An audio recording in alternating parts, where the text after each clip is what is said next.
Hello, Internet, and welcome back to Elegant Suffering, a good society tale of Tantrum upon Westwartpack. Gets easier every time.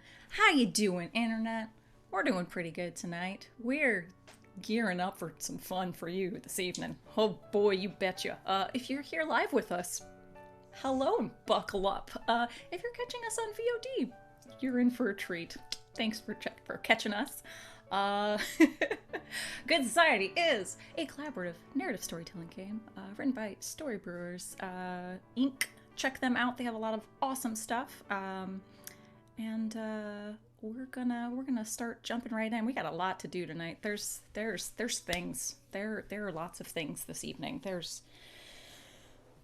Anyway, let's get down to it. We here at GameKnights are here a lot. We do a lot of fun and interesting games for you and with you here, Internet. I think we're doing stuff pretty much every single day except for Mondays and Wednesdays for the most part. Yeah. So please check out literally everything else we got going on too, because it's a lot of fun. The next time you will see something fun and interesting on this channel will be tomorrow, Friday. We're doing Neon Souls, The Sprawl. That is at 8 o'clock Eastern. A couple of us are in that as well. Cyberpunk goodness. We're robbing a train, I believe. Not a space shuttle, although that was bandied about. Just a train. It should be fun. So come check that out. Before we get to Friday, though, let's stick here Thursday and check out who is playing with us on our illustrious game this evening. Let's go around to my wonderful players, and they will tell you who they are, what their character wants, who their character is, and yeah, anything else about where you can find them on the internet. Let's go ahead and start, I believe, with the lovely Mr. Raleigh Edison. Sean. Hello, I'm Sean, the Kraken King on Twitter. I'm super excited to be back here today since I missed last time.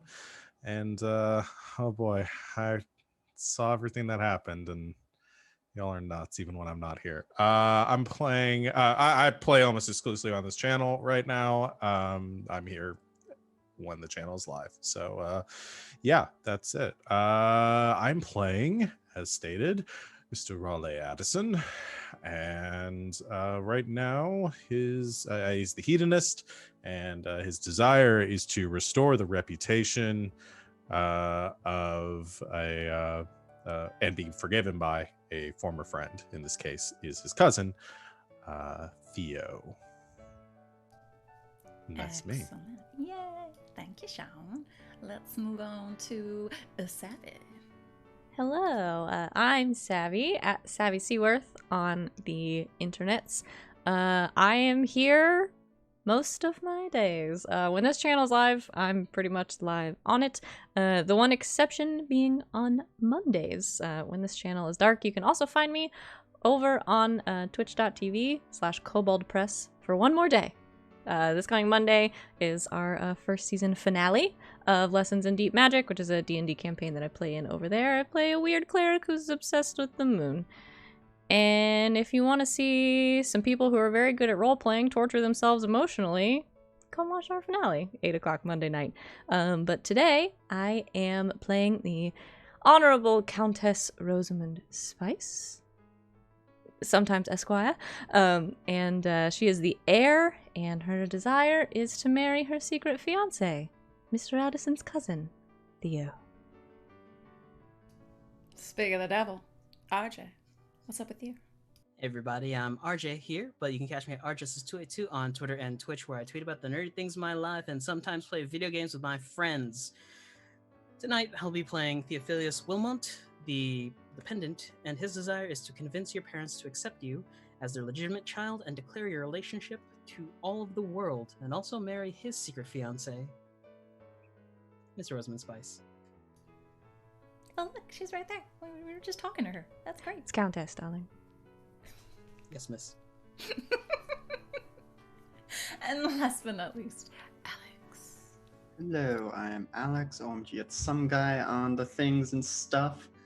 I'm here a lot of the time, but not all the time. Tonight, I will be Mr. Grover Shelton, who's a careerist, whose desire is to bolster his love interest's reputation and win his parents' permission to marry them.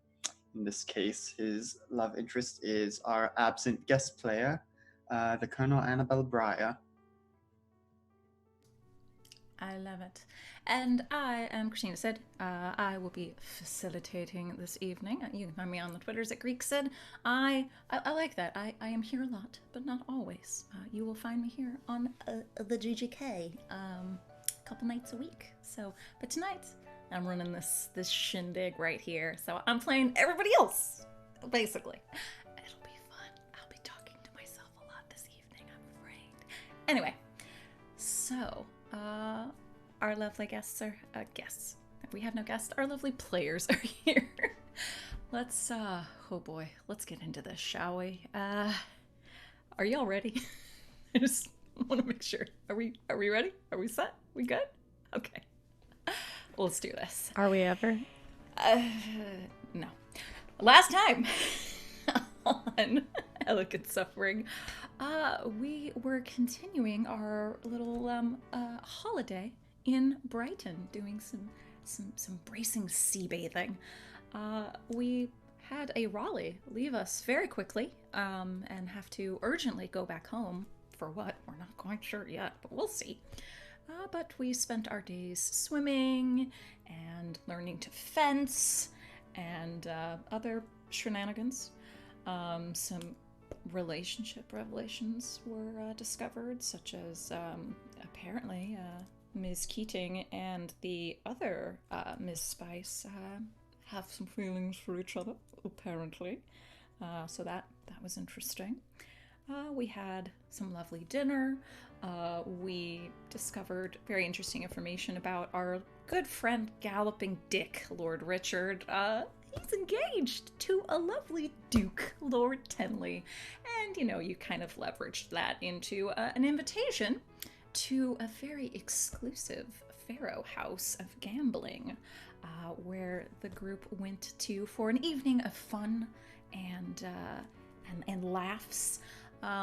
Did some gambling, and some of us very successfully, Mr. Shelton, catching the eye of the proprietor of said Pharaoh house, one Lady Pemberlandshire, who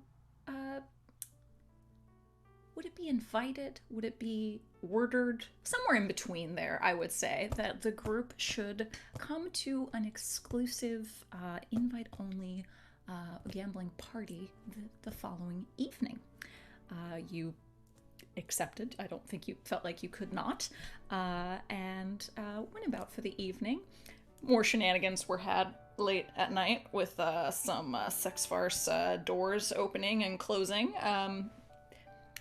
New depths of relationships were discovered as folks saw each other coming in and out of each other's private villas.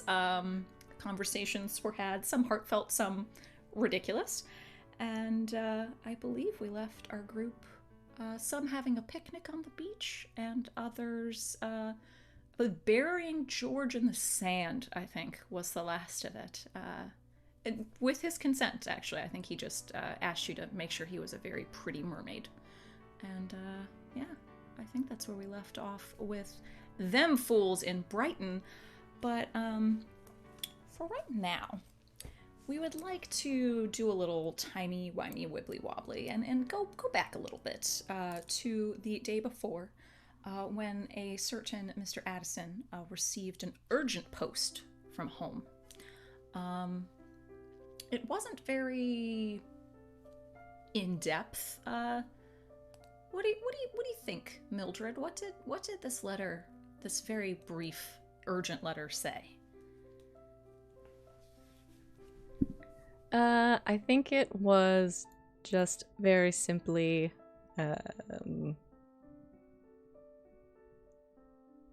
yeah, she wouldn't give any details at all. She would just say, Raleigh, you must return home immediately. There's urgent business you must attend to. Raleigh received this very Mother. urgent... Mother. Raleigh, she does not use mother. She signs her name, but she pulled the mother card.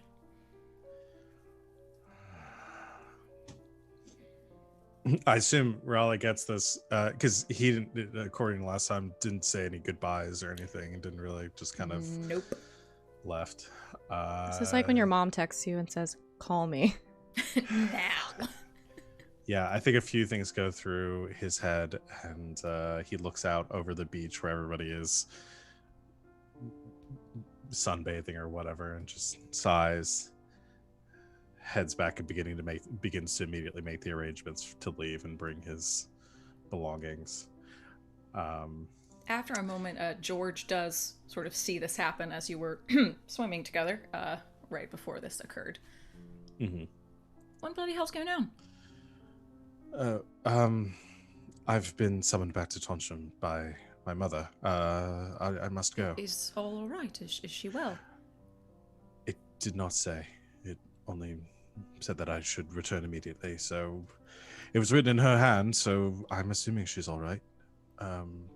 But do you require an escort? The No, fastest no. rider this. You remain here. Enjoy yourself. I don't want to ruin everybody. It's probably nothing, to be honest, and I don't want to ruin your trip by dragging you along with me for whatever it is she's concocted this time. If you insist. Right. Hopefully I'll be back in a day or two. Maybe, hopefully soon. Send post as soon as you know. Give Millie our best regards, of course. I will. Sorry, I have a lot on my mind. I need to make the arrangements. Where's the driver? Sort of waves them over for you. He'll help you get everything. He starts yelling at people, directing them, being a colonel. I don't know if this is appropriate for me to spend a tag on, but I'd like to spend one of Raleigh's negative tags. Okay. Here to sort of one, that he doesn't really explain the situation or talk through it with anyone, but also I think he is using his self-obsessed tag is so focused on everything that's going on right now, does not properly give George a goodbye or anything like that, and just it doesn't even cross his mind that George might be worried about the situation, and it's just like, and just goes. Absolutely. I'd say go ahead and burn that one. You, with the aid of again your colonel friend here, whip everyone into shape, get all of your stuff packed out of your villa onto a carriage. Your horse is saddled. He attempts to give you a goodbye. Well, again, please send post as soon as you know. Right, I will. Enjoy your weekend. I'll send word as soon as I have it. All right. He tries to, go in for like a kiss or a hug or something of farewell. I think Raleigh's turned around at that point. I don't think is thinking about it. All right. He is. Oh yeah, no, yeah. I think he just like at some point it's like had his hand on his shoulder and is just thinking, and is just distracted by something. No, that doesn't go there, and he goes walking over to it, and without even thinking, he's in the carriage and already going. And George will sort of stand there very straight and tall with his walking stick and sort of watch the carriage take off, and you watch him stand there as you ride off back home. And the entire ride is just Raleigh, like, anxiously, like, head in hand, looking out the window, trying to figure out what the hell is going on. It feels like a lot longer of a trip than getting there, oddly. But you do, after a few hours, make it back home to your estate, Battenmore. Just to make this official, Savvy, Mildred, I would like to offer you a token to do all the stuff we've discussed already. Are you amenable to this? All of it? Yeah, all of it. The whole thing. Okay. All the things. Yeah. All right, take it to her. Okay. Give it to Millie. Give that to Mildred. Where's she at? There you are. Both Ooh. scared and excited. Mildred's got 4 Yeah. tokens. Hey. So a fast-moving carriage of Millie, your son, shows up to your estate. Raleigh, what do you do? I think Raleigh just, as soon as the carriage, probably slightly before the carriage comes to a halt, is already climbing out of it and just motions to the servants to just do with whatever his belongings, whatever they need, and just like jogging into the house, just mother.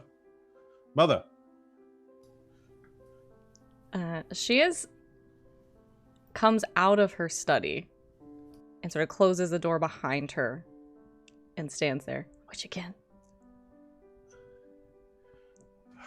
Good gods, you're at least walking. I didn't know what to expect. You look so terribly panicked. You sent me words to return home immediately. I had assumed you were bedridden. Well, no, I wrote the letter myself. I assume that would be enough comfort for you. You could have explained more. I could not have explained more. Why? Is there a shortage of post in town? I don't understand. This is not the sort of thing you commit to writing. What on earth are you on about? Raleigh. For once in your life, I need you to take me seriously. Can you do that? I'm offended by the notion that I haven't taken you seriously. Come now. Just because I don't do what you say does not mean I take you seriously. You've always held to your threats. Fine, whatever it is. Yes, you have my undivided attention. Should we adjourn to the foyer or to your study? We're going to go into the study. I'm going to show you something very important. It's going to change a lot of things for you, and you must promise me, standing here right now, as part of our good and high society, and as a man of God, and as my son, that you will keep this a secret until the moment is right, and you must intervene. Do you understand?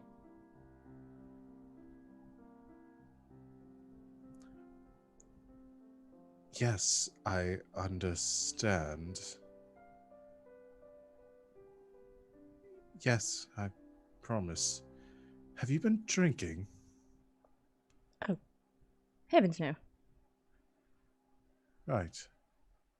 Things have never been more clear for me. Come.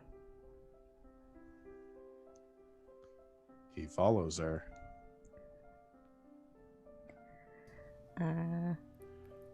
You adjourn through into Mildred's study.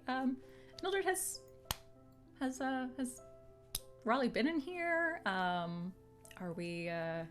Is this a frequented room by anyone other than yourself? Not recently. Okay. And she's, I don't imagine Raleigh's been in here for years. I would say, redecorated.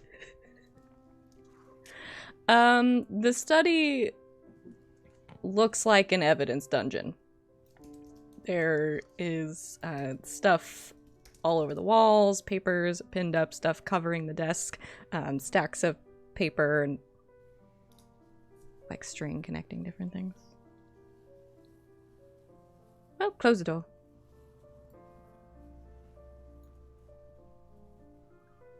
What? The door, yes, the door closes it.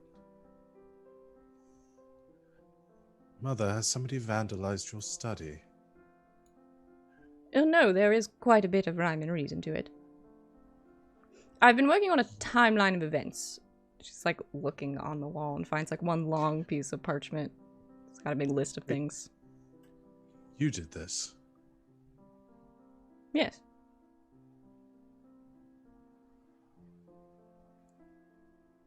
Christ in heaven, what possessed you to do this? I'll show you. She starts like rummaging around in papers and things. So, as you're well aware, I assume something has been wrong with your uncle, Mr. Hammer, for some time. We all assumed it to be illness, old age. That is not the case. I've been working on this for a while, and yesterday the final piece fell into place. Your uncle is not ill. Someone is trying to murder him for his estate, and I have proof.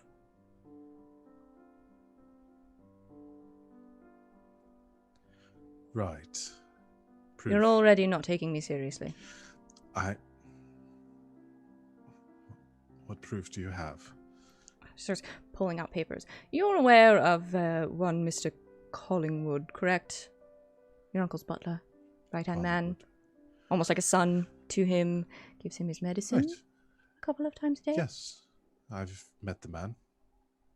Well, it's no accident he ended up in the position that he's in. Mr. Collingwood, I've discovered, was installed at the Hammer estate very specifically by his mother, who wanted him to integrate into high society, and I believe she's someone you're familiar with. Fortune teller, con woman extraordinaire. One Madame Dupont.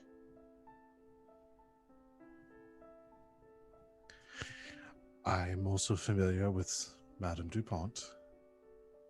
And I have correspondence between them, the two of them, and her other child, a daughter, Eliza, confirming their familial relationship. Correspondence they thought they had destroyed. But it was found by people I trust very dearly, who work for me. So, 2 Dupont children. One, Benjamin, serving faithfully at the Hammer estate, hoping to endear himself to my brother and win his fortune when he passed. The other, Eliza Dupont. Now, Eliza Pemberlenshire. She's in Brighton, in fact, where you've just come from, married off to the Lord Pemberlenshire, who very soon after succumbed to a terrible fever, leaving her and her alone with his estate, gambling establishments. You see where I'm going? I've letters.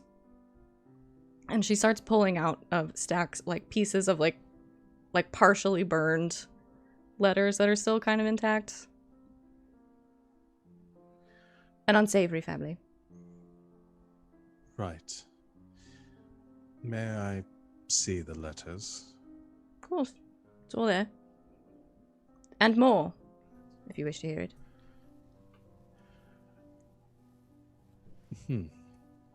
Perhaps you should sit down. Look at the Had letters. anything to... I'll look at the letters. Yes, my servants keep me well fed and watered and taken care of, and I sleep a wonderful 8 hours a night after reading my Bible verses. Look at the letters. Right. He begins to thumb through the letters, assuming she wrote all of these herself. You are very familiar with your mother's hand. This is not in your mother's hand. They seem to be several partial pieces of parchment, certain letters in various different hands, ones you do not recognize, discussing familial events, relations, and a lot of this more unsavory business that your mother has hinted at. Wait, these don't look like your handwriting. Who wrote these for you? For me. I've told you where they've come from, and I can point out the penmanship. 1 Benjamin Collingwood, 1 Eliza Pemberlenshire, and 1 Madame Dupont. There have been some rumors going around town that I have neglected because I assumed that they were exaggerated, but dealing with your faculties, maybe it's time that we retire to the city to get some air, leave Tonsham behind. Clearly you're Before out you of start your mind completely here. blowing me off, might I finish the story? Yes. So, you're Madame Dupont, which I've proven now. These are her 2 children. She's installed them one way or the other, entire society wanting to advance her station. Places her son, Benjamin, with Miles, who has no heir, who will love him like his own son, bestow his fortune and estate on him, all the better for their family. Until your cousin enters the picture. Theo, Miles Hammer's illegitimate son, sending the plan for Benjamin to inherit the Hammer estate into question. If he can become legitimate, what they've worked for so far is gone. To complicate matters even further, you're going to have to follow me here. One Grover Shelton arrives. A friend of yours, I do believe, quickly receiving patronage from the Countess, Rosamund Spice, turning the head of his rival, a man who, based on the things he's written in some of these, I don't wish to share them based on the language alone, but you can read them for yourself. Erasmus Cockburn. Furious that his rival, Mr. Shelton, has gained patronage from someone very important and very rich, writes to anyone and everyone who will help him. Connects with Lady Pembertonshire, turning spy for her. People should make sure their secret letters actually burn. She's just pushing different letters and pieces of paper across the table. Mr. Cockburn, obviously looking for a patron, connects with this horrible woman who I'm almost certain murdered her husband. Turns spy for her, and discovers something most scandalous. Theophilus Wilmot is entangled with the Countess, putting the plan for Benjamin to inherit Miles Ham's estate in even more danger, knowing full well he'll need at least a title to marry her. And now Mr. Collingwood's sister knows. So, the three of them have this information. Madame Dupont secures an invitation to one of your parties as a fortune teller to confirm in person what her daughter knows about your cousin and the Countess. She uses this information for some sort of blackmail. I assume her recent uptick in income, which I do have documented for the last month or so here, is coming directly from your friend the Countess. All the pieces in place. Proof that her plan to inherit Mr. Hammer's estate through her son is in danger. She secures a slow-acting poison, which I have in my possession, for Benjamin to treat Miles with, hoping to kill him before his inheritance can go to his son. Takes out the bottle, slams it on the desk. And that, my dear, is how it's done.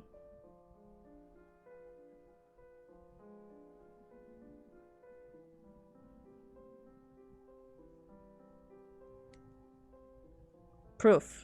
Real, documented proof. A real bottle with a medicine label on it containing poison that I took directly from Mr. Collingwood's hand. Miles can confirm. Right. First question. Do you still keep one of Father's old bottles of scotch in here somewhere? Because I think I need a drink right now. In the cabinet, on the right-hand side. Right. Very slowly gets up. Still like looking through the letters and stuff, now a little bit more intently. Takes the bottle, sits down, pours himself a glass as he's reading them over, sets them back on the table in front of her. So you know about Theo and the Countess? Yes. Right. Okay. So... That is what you gathered from all this. Well, that's the only thing that makes me... I don't know how you would know that information otherwise.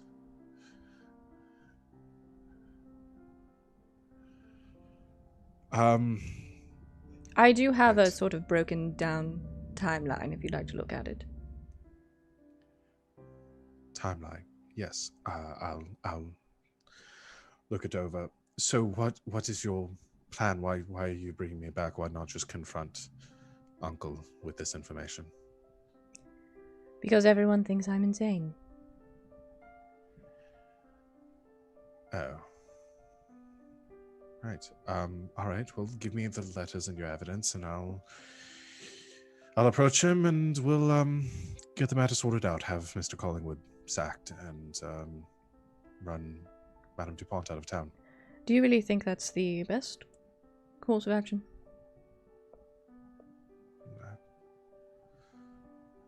I can't imagine. I mean, otherwise we could phone the... What do we have as law enforcement in this town? Stagulatory?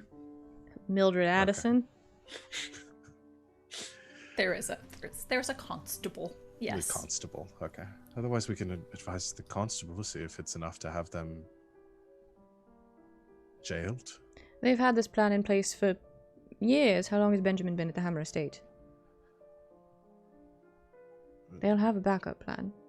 And I have another concern.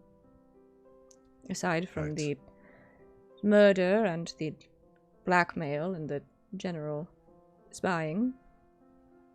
You've just come from Brighton, yes? Yes. Where the Lady Pemblinshire is established, entrenched, I would say. What do you think that...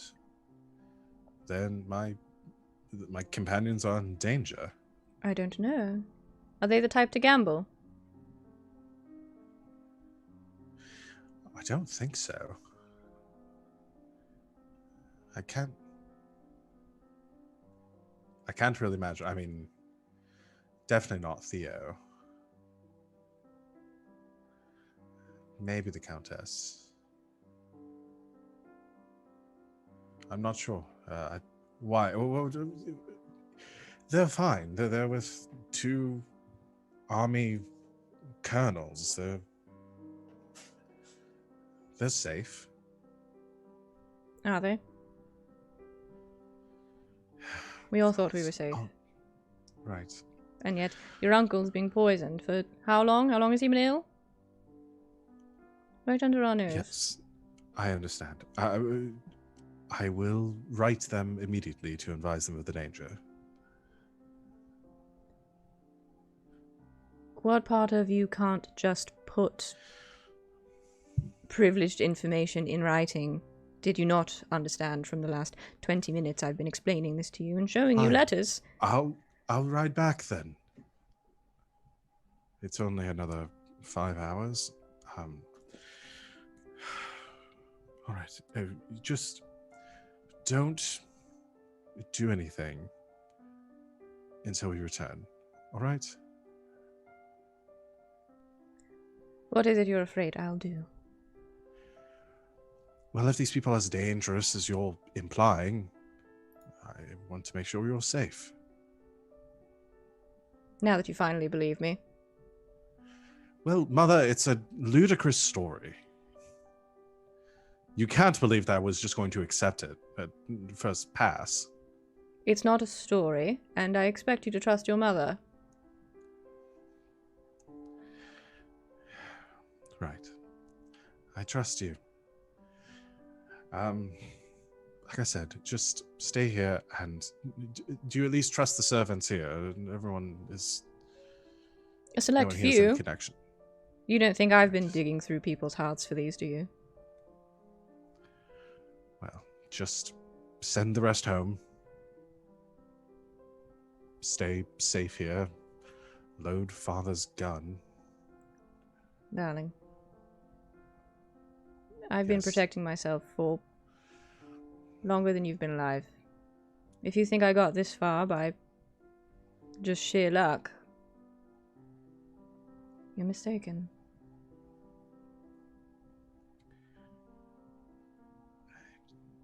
Yeah, I thought you were just Bibles and brimstone. People have always said I know everything and everyone in this town. They're not wrong. They just don't know how I know it. Well, when I return, I assume you want my help in confronting the culprits and seeing this done? Yes. Right. Might I ask for one, if I help you with this and agree... If you help me to with this, do- your uncle is being murdered. Mother, a moment. If I do what you say here, and listen to you and follow your instructions for, as you would put it, the first time in my life, will you do me one small favor? What? Please stop trying to set me up with people. I'm tired of it. No more suitors. No more letters. Just let me make my own choices there. Trust me enough there. Is that what this is about? How did I raise such a selfish boy? I So think we have a deal. I think we have bigger problems on the table, yes. It feels like a fairly big problem to me, but fine. Again, it kind of inches the bottle a little bit closer. Poison. Yes, it's fine. I doubt something like that could actually kill off the old badger. Well, they're doing their best. What's got your mind on all this suitor business anyway? It has nothing to do with this. Nothing. You're a terrible liar. And a sinner at that.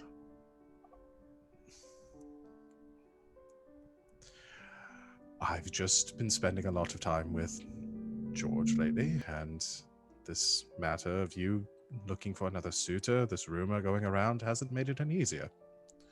Well, when has believing rumors about me ever gotten you anywhere? Right, Mother. He's a I colonel, understand. yes? Yes?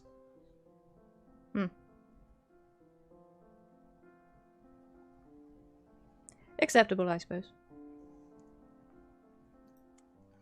Thank you. He seems to enjoy you very much. Yes. So,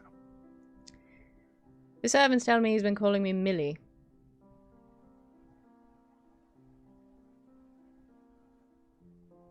should I tell him to stop? He's just quite a loud man. Well, we have that in common. I remember you liking that about Father. The two of you could at least pretend to respect me.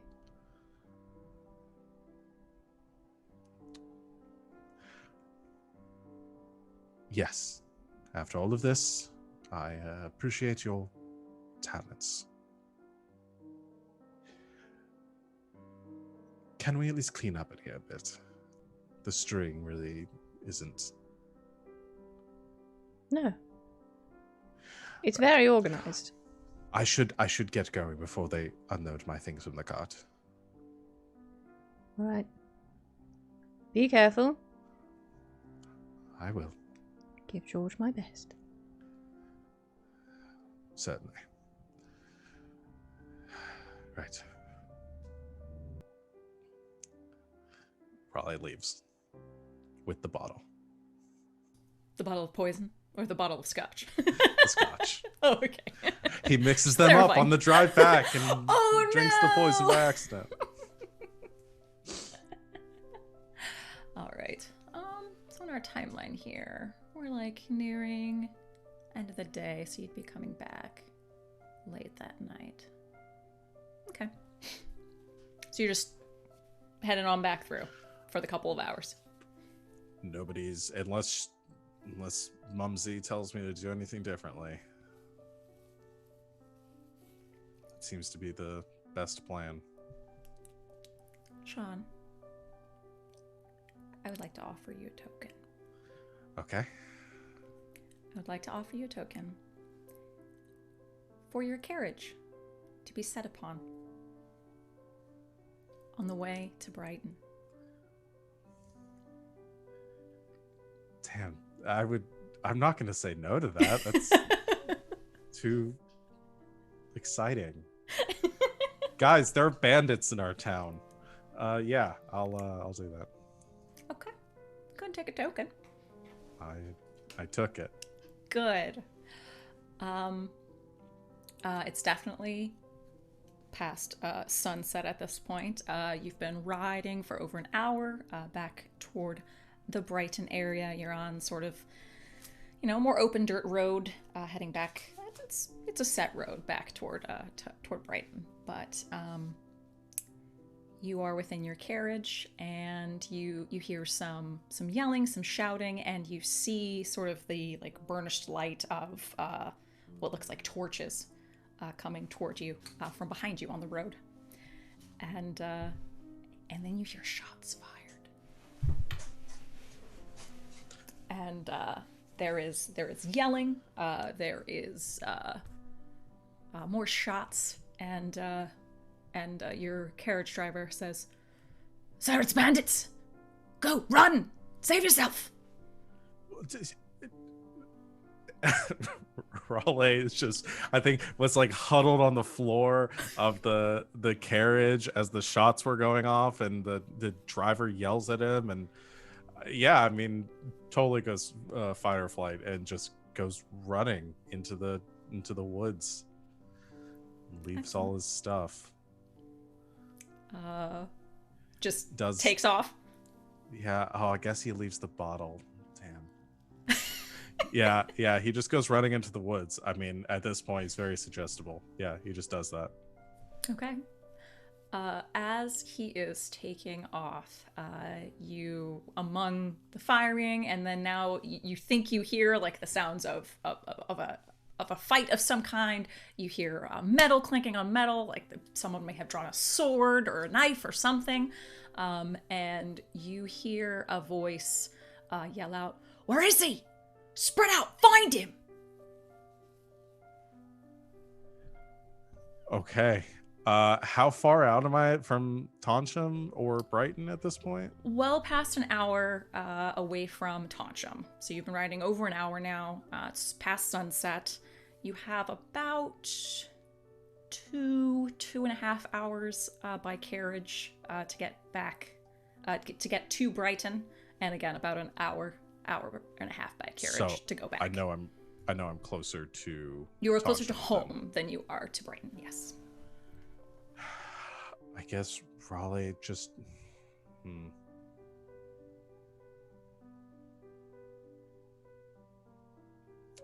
I don't know what I'm trying not to play this as a D&D player. I'm trying to play this as a guy, as a stuffy noble that's now running for his life in the woods. Yeah, I think he just runs until he finds a tree to hide behind. I don't think he's even thinking about trying to run anywhere specific. He just runs and dives behind a tree and just puts his back against it, so it's against the road, and just waits for everything to get quiet. Okay.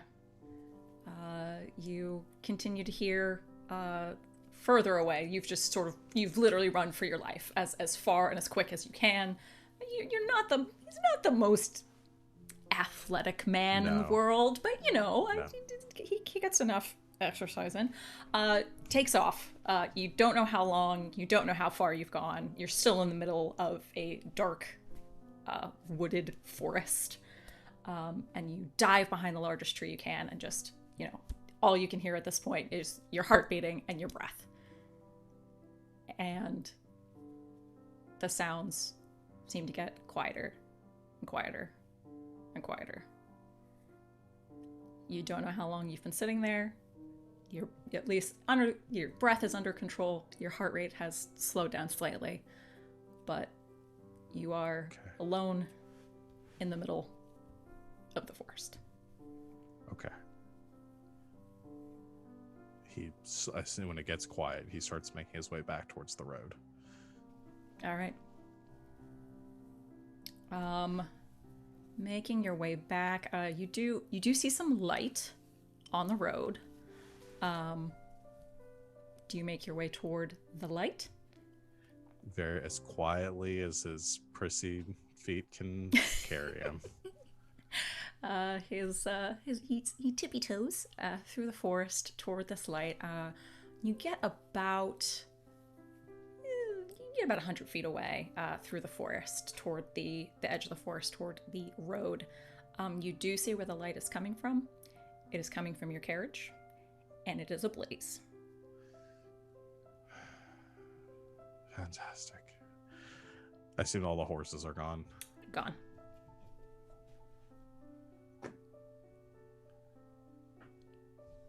Fuck! Did I hear which way they went? Like, could I tell based on if they went further up the road or back? You have no idea. You ran for it. And it is definitely full night now. Again, you don't know how long it's been. You were fight or flight there for a while. You were in the dead of night on the edge of the road.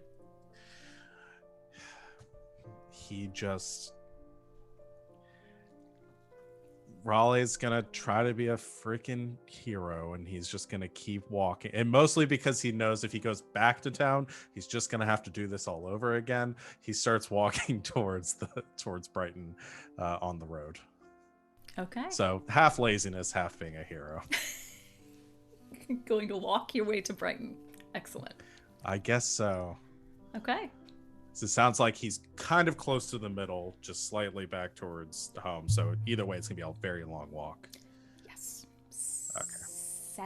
Several hours.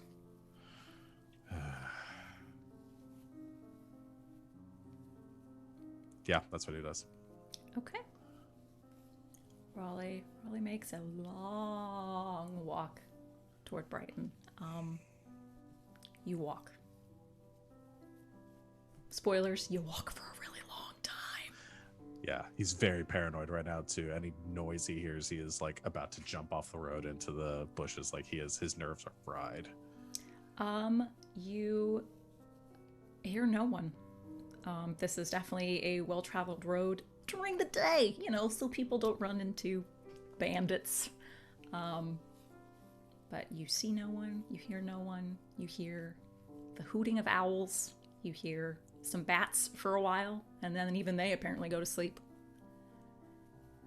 All you can see by is the quarter moonlight.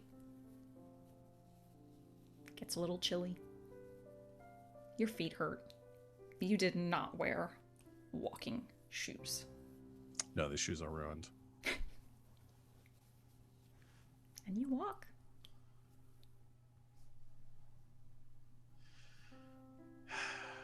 How long do you walk, Raleigh? That's the real question. I mean, I guess until he gets to the point where he's too exhausted, and then probably sits against a tree and probably falls asleep at some point. And then gets up and keeps, whenever he gets up, he keeps walking. We'll give him several hours. It's very deep into the night. The moon is on its way to set, and you just can't walk any further.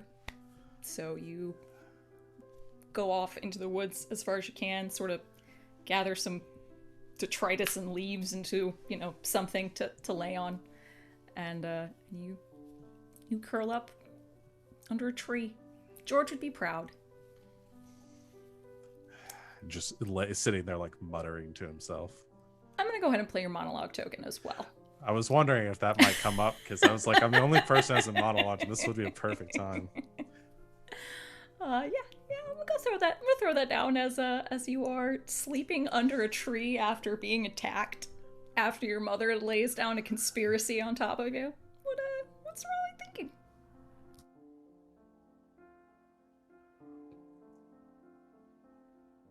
Well, I guess this is what I get for not going to church in several years. George would laugh to see me right now. Oh, shit, I never said goodbye to him. He's probably furious with me. What is happening? This is a dream. I'm going to wake up. It's going to be fine. I'm going to be in our villa after having drank far too much. And It will be a beautiful sunrise. And everything will be fine. None of this insanity.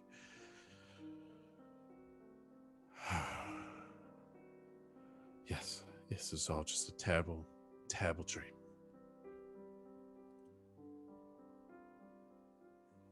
That's it. Lovely. Go ahead and mark off your monologue token.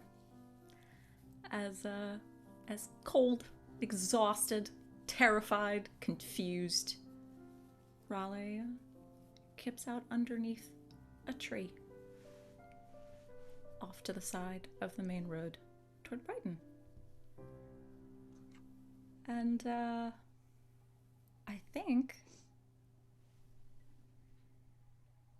we'll move on to continue on to a split scene, shall we? Because that makes sense. We were about mid-morning, where we left our friends in Brighton, I would say. Raleigh, that's about when you wake up. On the side of the road, bruised, Wonderful. sore, exhausted still, but yeah, there it is light and a little warmer, and you have leaves in your hair. Fuck. He just gets up and starts walking again. Wonderful. We're gonna leave the Wally on a walk, and we're gonna split back to our friends on the beach. I believe our ladies were on a picnic, and our gentlemen were burying an unconscious George. Well, that sounds terrible. He consented to it. It's fine. He's okay. Who wants A to napping jump in George. first? A napping George. Sorry, a napping George. Who wants to jump in first? Can it be not me? I just talked for so long. Yeah, that was kind of a who wants to jump in? Archie and Alex. Yeah. Theo has his arms crossed as he's finally done with his work, has a thumb up, kind of tracing along the mermaid that has been made. I should get into sculpting. Oh, it's a terribly expensive hobby. I mean, you think canvas and paint is a lot? Try getting, even clay or heavens forbid marble. It's I mean, if you really think you'd want to go for it, but I was just going to dump some water onto some dirt and I'm sorry, I have no head for finances when it comes to, well, finances. well, In if the- it's Sorry. if it's a simple mud sculpture, well, again, sculpture and pottery is not my forte, but I'm taking this far more seriously than you intended, aren't I? Mm-hmm. Mm-hmm. Yes, well, I mean, this is a very fine first attempt. I mean, George agrees. Or he will when he wakes up. Oh, if only we had one of the pictograph, like the camera boxes around in the Regency era. It was all hand painted stuff. Might have had daguerreotypes back then. Maybe. I don't think we had even. Daguerreotypes were 1840s and 1850s. Ooh, Still all further on. yes, a little further on. He'll peek over Grover's shoulder to look at the sketch painting he's working on. Yes, you've gotten the expression just right on George. Yes, now do you think I should embellish the mermaid's bosom that you gave him? Or should we wait for him to wake up and see how much more he wants? I mean, if he wakes up and moves around, it's going to become ruined anyway. Ah, hold on. And Theo just wades out into the water, reaches his hands in, and pulls out seaweed. And he walks over to George and kind of just frames his face nicely. Oh no, he can't even do that. My lady, your dress is complete. Rhoda looks around. You are both artists of the highest regard. I've made the bosoms so large that you can't even see your tail. Damn it, I can't. Does it look nice? Is it... Give me a moment, and takes a break from the actual painting to just do like a quick sketch to show him. Oh, gorgeous. Well, line them up.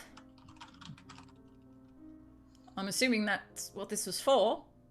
Bring all the little kids and the young ladies, bringing their children around. Just bring everyone around. Come see the mermaid. Hello? Come see the mermaid. Theo Yes, looks you, around. over there. He starts yelling for people. It's very hysterical, and the children on the beach love it. The people walking around give little titters as they walk by. It is rather amusing. We've done good work here today, Mr. Shelton. We have brought a lot of joy to a lot of people. Indeed, we have, Mr. Wilmot.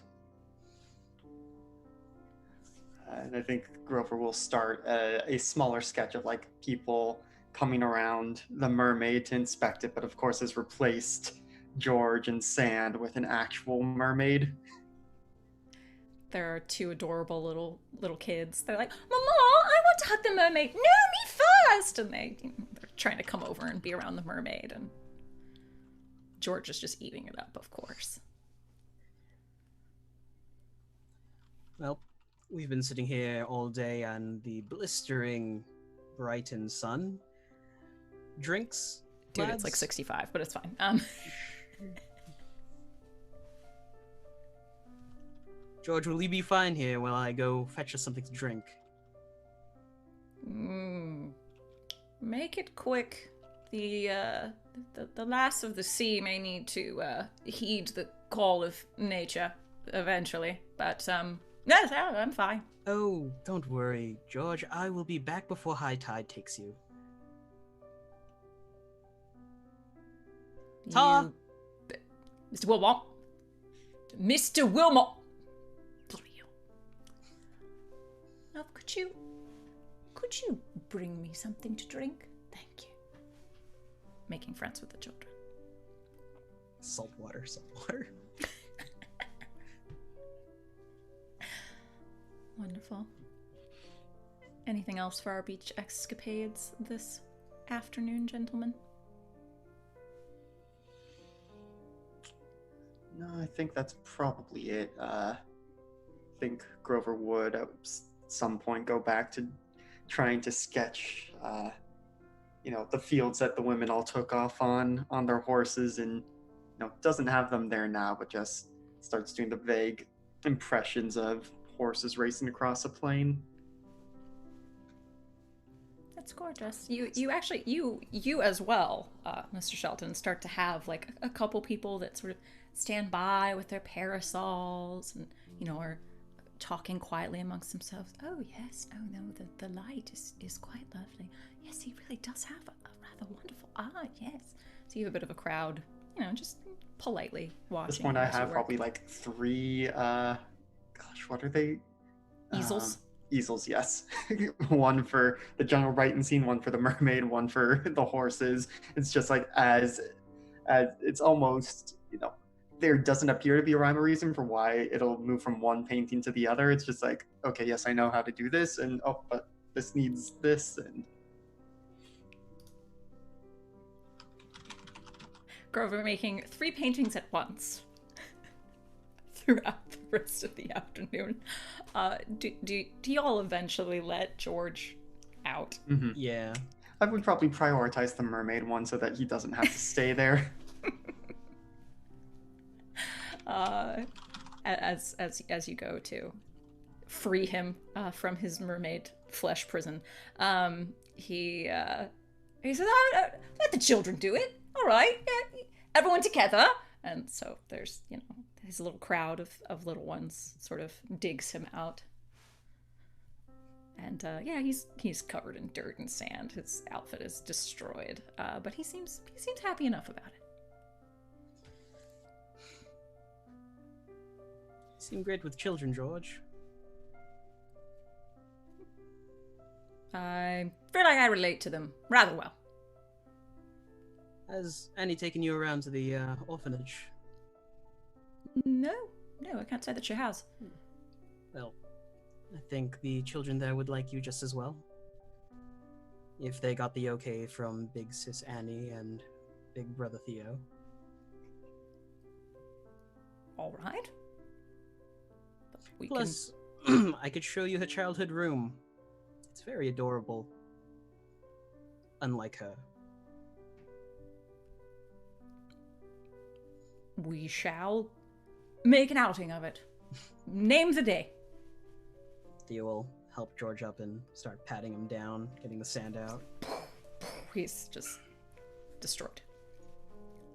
But again, it definitely seems less under the weather and better tempered than when you had originally buried him.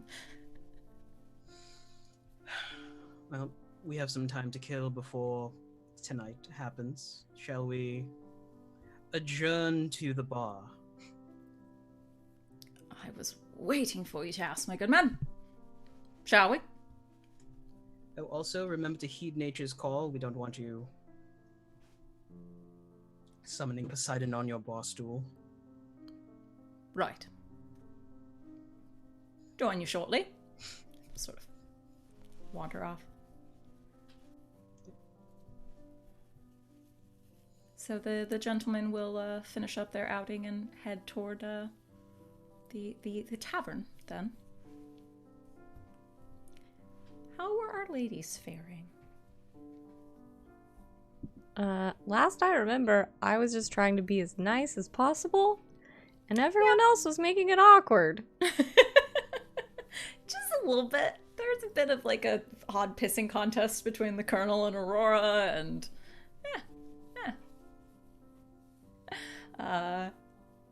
but you finish off the snacks and cakes that you had brought along for the ride. There's some halting conversation, but overall it's pleasant.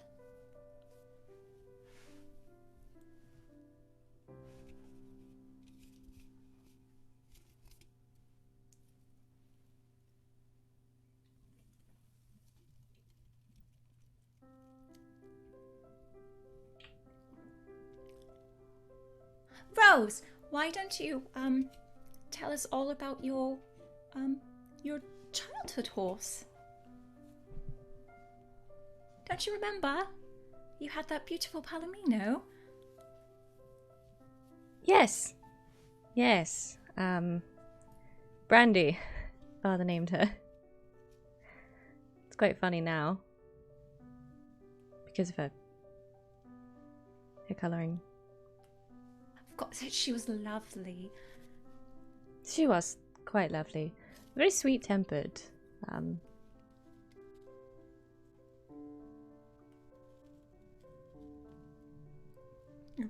Amelia's just like desperately giving her eyes like, I don't know, I'm trying. But yes, I think, we all form a special bond with our first... Well, I hesitate to call them pets because they're such powerful creatures, but, our first horse or something like that. Aurora, did you have animals as a child? Oh, yes, we did. We have a full stock of stable, of course, Your Honour.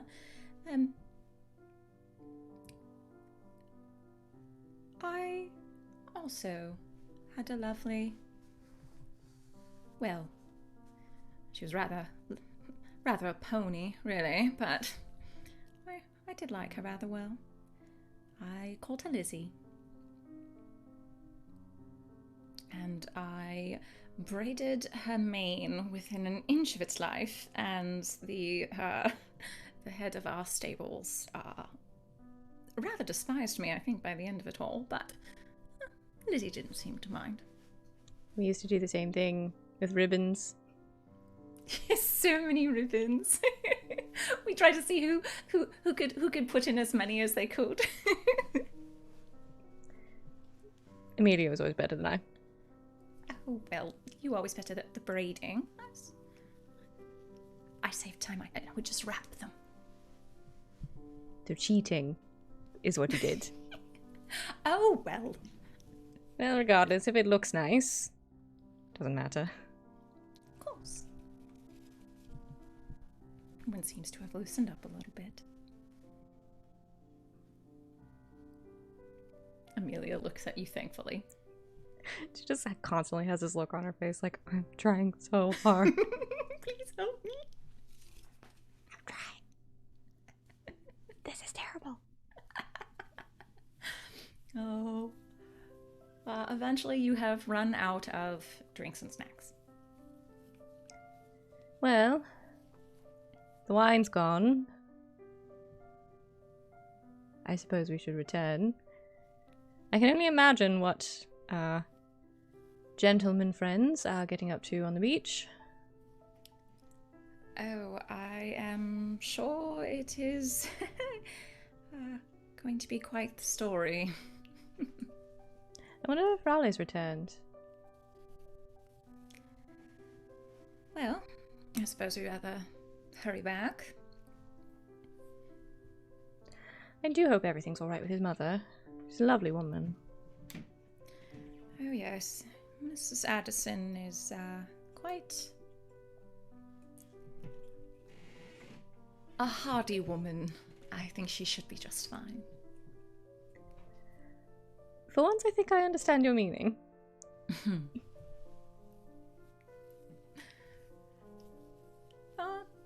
Annabelle's been rather quiet.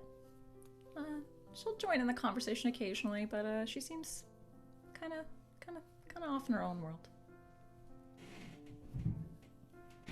I will try to include her. Just a little, a little in her own head at the moment. Well, I suppose we should return. I worry leaving them without supervision for too long. Last time there was a bar fight involved. That snaps Annabelle out of her reverie. Oh, yes. I believe you are right. We should probably go back and make sure there are still villas there. Shall we? Well, I rode with you, so yes. Right, of course. She'll help you back up on the horse. Everyone else jumps on. Are you alright? Oh, yes, of course. It's just been a very surprising day or so. How are you? Fine. This was, awkward. But good, I think. An understatement, but I think overall it seemed to go well. Are you positive everything's alright? You're very quiet, which is generally out of character. I just have a lot on my mind. But thank you, Rose. I'm fine. Okay. I won't pry. I hope your evening was enjoyable. As you're riding down the beach. Yes. Very much so. Well, enjoy our holiday while we can, shall we? Alright.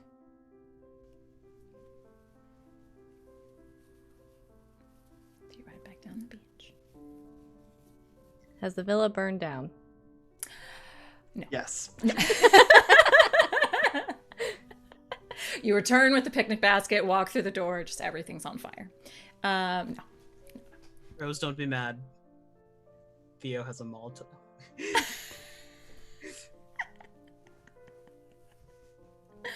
Oh, I love it. What happens in Brighton stays in Brighton. Woohoo! You return.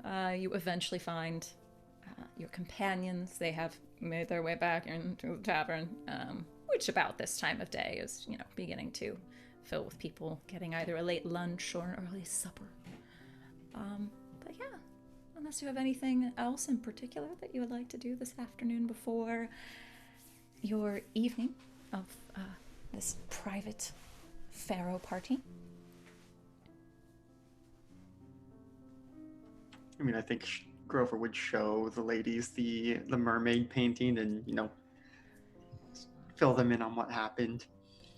George has not yet changed, so you can at least see partially what you imagine may have happened, but it is a rather exquisite imagining of a mermaid. Beautiful. Truly, Colonel. Well, I try to find my inner beauty in anything that I may wear, whether it be the finest of silks or the coarsest of sands. I am very obliged.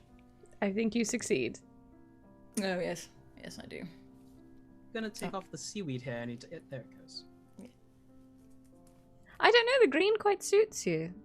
I've always thought it looked rather well with the colouring of my hair. Well, perhaps a new style icon is born. I shall wear my green waistcoat this evening, just in an homage to the exquisite artwork from this afternoon. A fine start.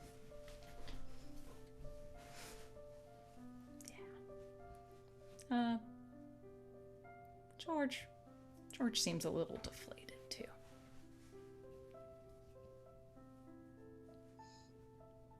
Theo will slide an ale over to George. Cheers, my friend.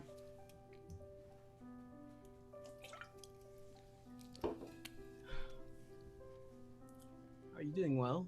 Or has the sea, is the sea not sitting right with you? Oh, the sea has done its wonders for today, I'm sure. I'm alright, old chap. Just, waiting for the post.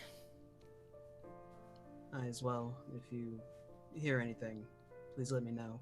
Of course. Well, at the very least, we should off to dinner, shall we? I don't think they'll allow me in this. It's just a thought I'm having. Yes. Theo will hang back a bit with George, put a hand on his shoulder.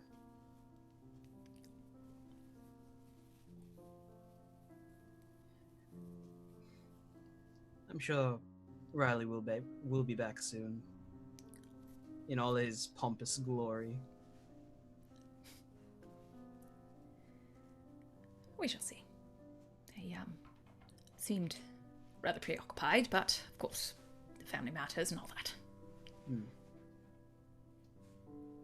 All right. We're on holiday. Can't forget that, shall we?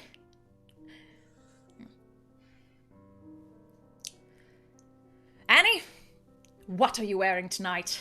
Till loudly and boisterously go over and bug Colonel Breyer, sort of get her up and running. Yeah. Any other shenanigans, conversations? I think in the midst of everything, sort of understanding what's going on, just at some point the Countess will just kind of like sidle up next to Grover and be like, "Is he alright? The Colonel." He's putting on a brave face, which is, his default, but I think he's taking Raleigh's sudden departure rather hard. No word then? Not yet. Do hope he's alright.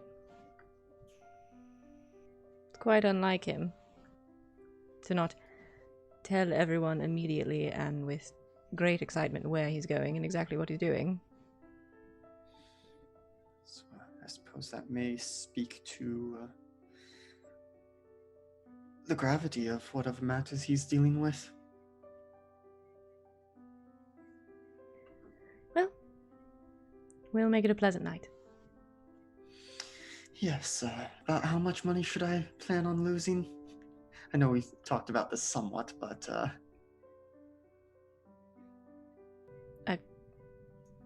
I don't know. It's really not a problem. So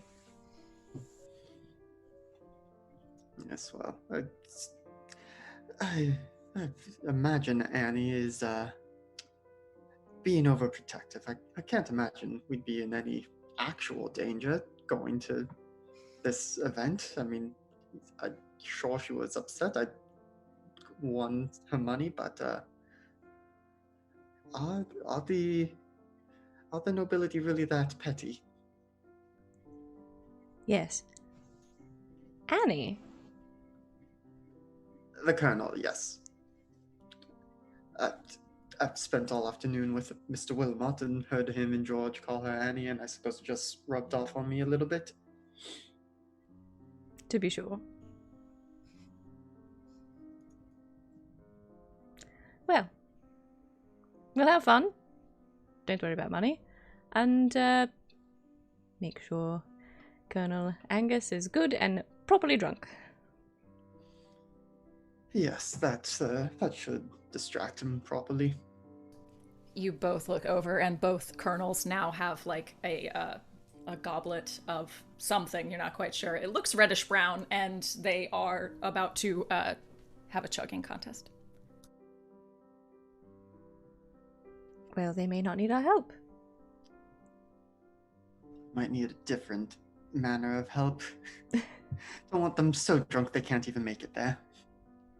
True. Well, let's get ready, everyone, for dinner. Pacing ourselves. Right. Yes. Green waistcoat, all that. Annie, the silk gown. Yes, George, I am quite aware of what I've packed. Shall we? We'll see everyone in how long, Colonel? 90 minutes? 90 minutes on the dot, and we shall see you all for dinner. If we're not there, blow the horn. Oh, I brought it with me. We know. You all adjourn to get ready for dinner as the camera pans to a dirty and tired and exhausted Raleigh continuing down a road and making it to a sign that does finally say Brighton 10 miles. Well, 10 miles, kilometers, whatever it would be. 10 somethings. And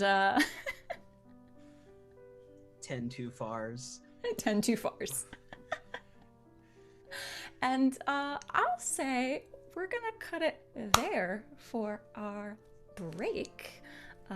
It's time for split scene. Woot! Very excited. It's all coming together. All that red yarn. It's good for something. We'll take our break. Stick around with us. We will be back shortly after bio and refreshments. And it's all coming together, y'all. Here we go. It's going down. We'll see you soon. Stick around.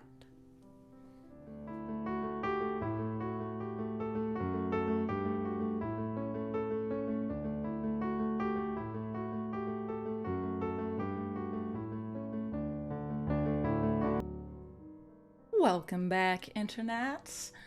Thank you for returning to us here at Elegant Suffering. It's been quite a road so far, both figuratively and literally for some. So we're just gonna jump right back in. But first, Savvy, if you please. Grip and rip it, baby! Yes! We're ready. All right, so some of our friends are...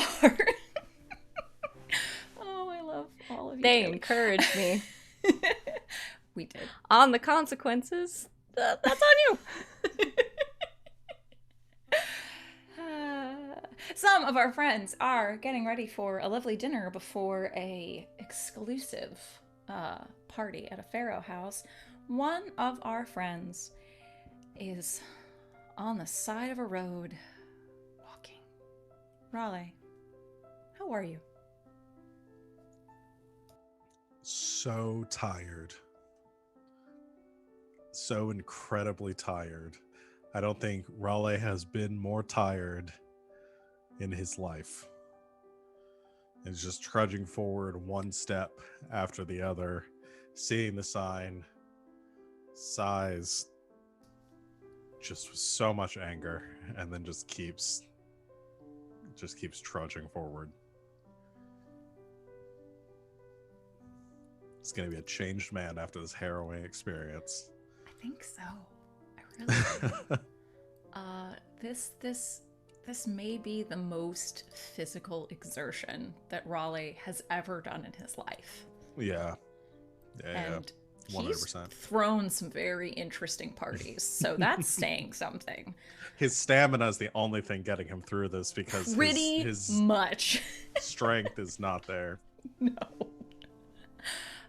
He continues on. I have a thought for you. I would suggest, I can't make you do this, but I would suggest that you perhaps burn a positive tag. In dutiful, feeling honor-bound to make it to your friends who you feel may be in danger, pushes you on to greater depths than you thought possible. I would if that's acceptable use of tag, I would love to spend that to do the thing. Excellent. Go ahead and burn that. I think you're still over 3, so you've still got your positive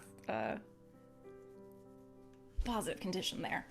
But Raleigh, you grip onto something you didn't know you had within yourself, and just in mind of your friends, and I would imagine George's dear face.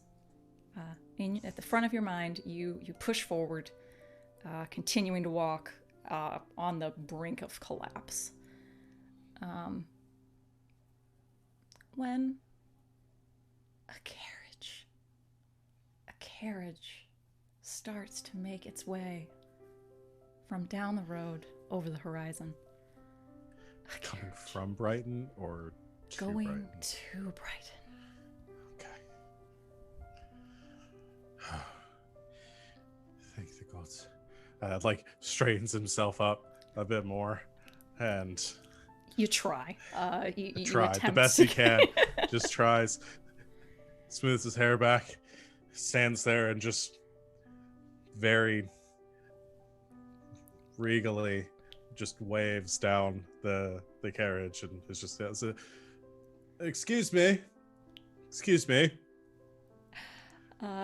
You see an older gentleman as the carriage driver. It's a small 2 to 3 person carriage, with curtained windows, and the carriage driver sort of raps on the carriage door for the occupant, and it looks to be an older woman, graying hair, dressed respectably, who sort of peeks out of her curtain and gives you an eye. Hello. It's not what I recognize, though. No. Hello. My name is Mr. Raleigh Addison. My carriage, if you're coming down the road from Tonsham, perhaps you saw the wreckage or the ruins of my carriage along the road. We were set upon by bandits or brigands, I suppose. I don't quite know the difference. And they set it on fire. I'm trying to make my way to Brighton, and I would very much like a ride if it would not be too much trouble to ask. The woman looks you over, looks up at her driver, sort of gives a nod, and then closes the curtain on the carriage. The driver looks down at you. All right. Mrs. says you can jump on. Come on up with me. Thank you. Thank you so much. Good man. My lady, or yes, please. Thank you. Thank you. And just climbs up. That's Mrs. Sampson. Right. Thank you, Mrs. Sampson. Don't talk to my lady. Right. Yes, absolutely. All right. No funny business. No, sir. I will make sure you're compensated considerably for your efforts. Hey, don't need no money. You look like hell. I've been walking for a very long time now. Yeah, you look it too. And your name, good sir? Grantham. Grantham. Mr. Grantham to you. Mr. Grantham. You can call me Mr. Addison or Raleigh, or mine. Honestly, it does not matter. You are my saviors now, and I appreciate your efforts. Has anyone ever told you talk too much, boy? All the time. All the Right. time. I'll be quiet. You just sort of clicked the horses. Right off Mrs. Sampson's carriage. You make your way toward Brighton. Where, at the same time, your friends are getting all dolled up for a night on the town. We have dressed for dinner and for the party afterwards. Anything special, friends? Wear anything in particular? Rover finds the one piece, the one outfit he brought that doesn't have paint stains on it. That is dressing up for Mr. Shelton. There's probably actually like one that he's able to hide away by tucking it in somewhere. It's like, how did I even get paint here? He like wears a watch chain and it just like happens to cover it. Yeah, it's perfect. Yeah. George, as promised, wears a lovely green waistcoat and trousers. Looks quite nice. Wears the tallest of his silk top hats. Almost bordering on the ridiculous. But he looks rather lovely. Annabelle, as promised, wears a gorgeous silk gown of an almost emerald green. Still a little more on the casual side for being at the beach side, but she looks lovely.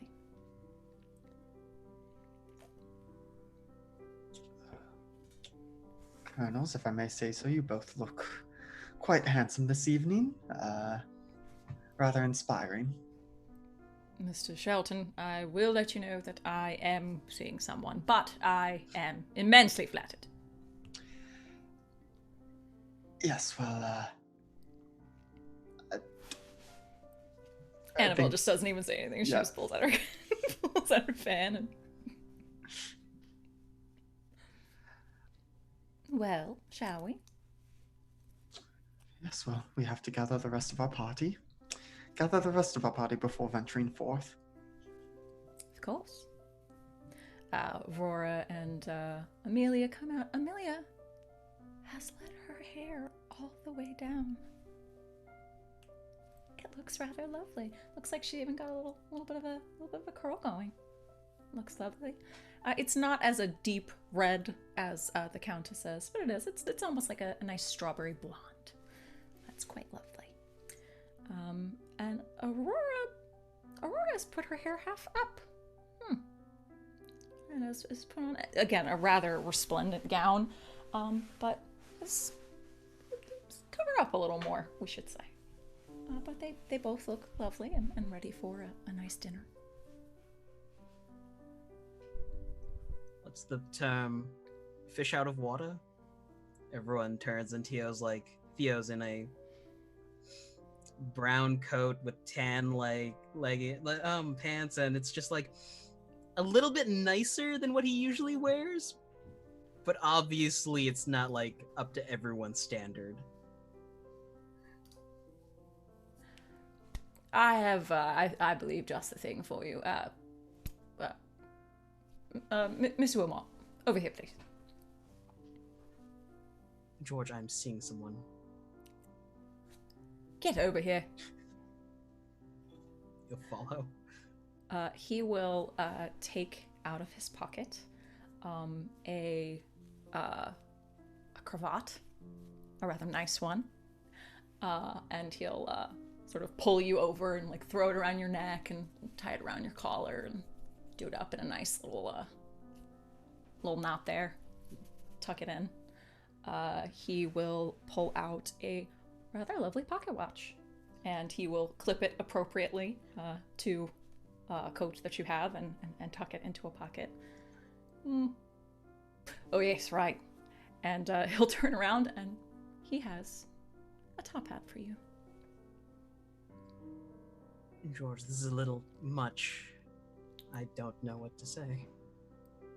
Well, put it on. Theo looks like quite the gentleman.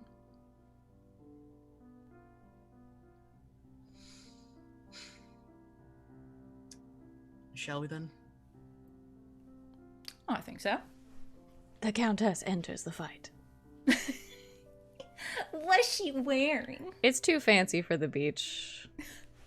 But she believes there's no such thing as being overdressed. As do I. It's all a rather more revealing than what she would normally wear, but still very fancy. Sort of a dark, like silk and satin, like burgundy gown. Hair mostly down, but still very fancy. Theo Countess. takes off his hat and is looking respectfully.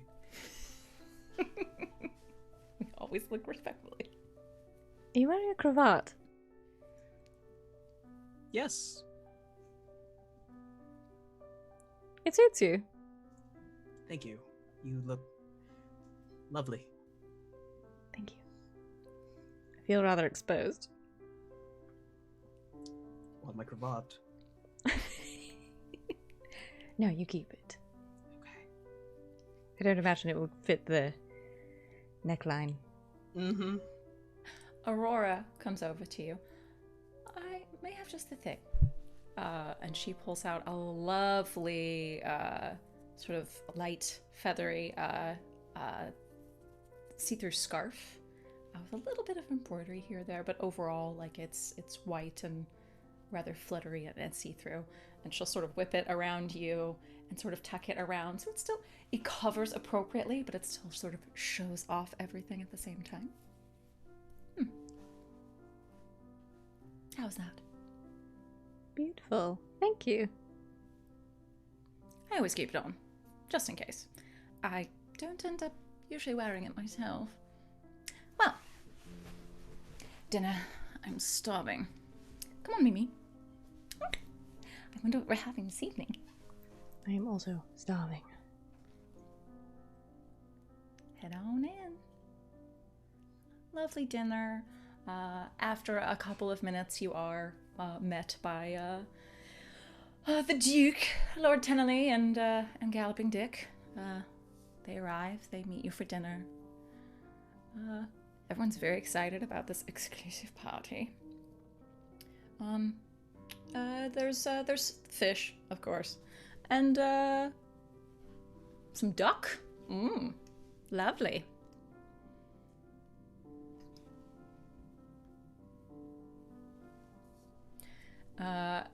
Annabelle is going to sidle over to Grover.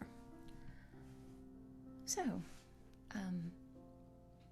how are you feeling about this evening? Oh, well, I thought we had things more or less figured out the other day, and now, as it approaches, I do wonder, should I just lose all the money and be done with it? Do we No, absolutely not. It's not as simple as that.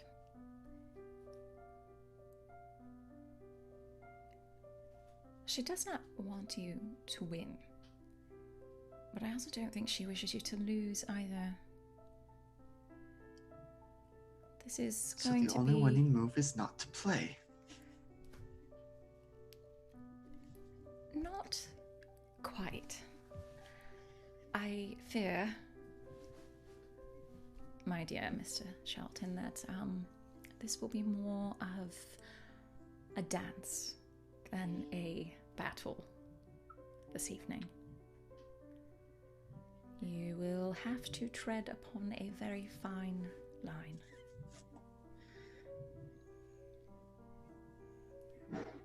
Do you feel comfortable with that? I think as long as, you and everyone else is here, I shall manage. Well, we shall not leave your side this evening. That I can promise you. I think just trying. I assume are we still at the dinner table or something? But just tries to subtly take her hand and squeeze it in reassurance. Sure. Yeah. Okay. Just sort of, smile to herself. Everyone else none the wiser.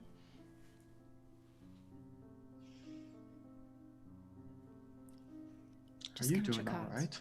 You do seem rather concerned. I like to pride myself as a rather uncanny judge of character. I don't like this woman. I don't like her at all.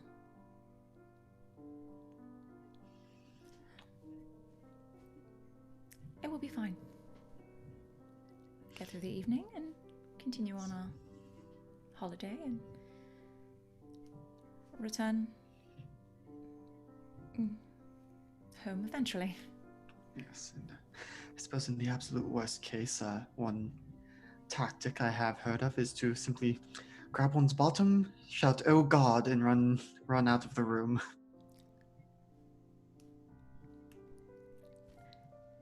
Where exactly did you hear of this particular tactic?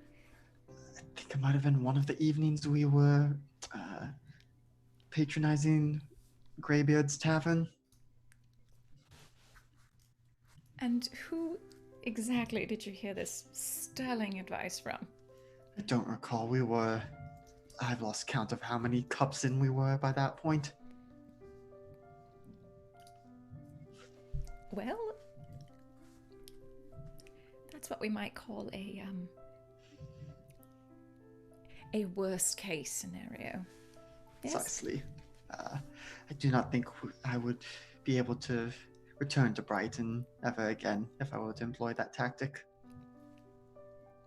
At the very least, your reputation may precede you afterwards. She'll pull out her fan and laugh to herself.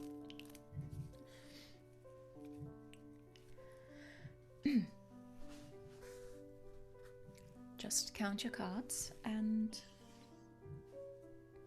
don't let her get the best of you. I shall endeavor to do my utmost. I know you will. I wouldn't expect anything less, Mr. Shelton.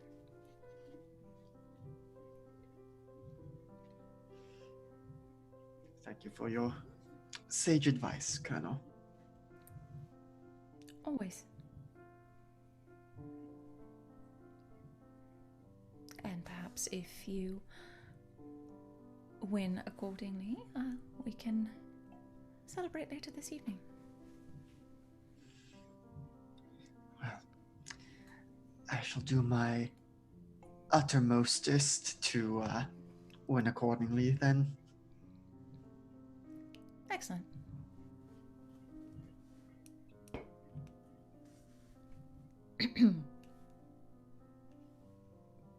So, dessert? You finish out your dinner, Lord Tenley in particular is very excited about this private party. Any other conversations for dinner? Maybe afterwards, they will pull Grover to the side. I won't be too far away if things get a little out of hand. Oh, well, we are all invited, so I don't expect you all to wander too far. I do appreciate, you being there and everyone as well. Is it hot in here? Starts to loosen his own cravat. He'll get a slap on the back. Do us proud, Mr. Shelton.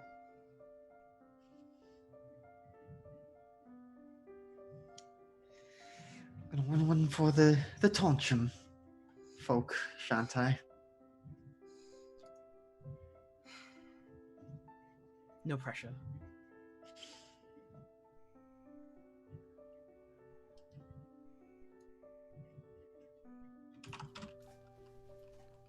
The rest of you finish up dinner.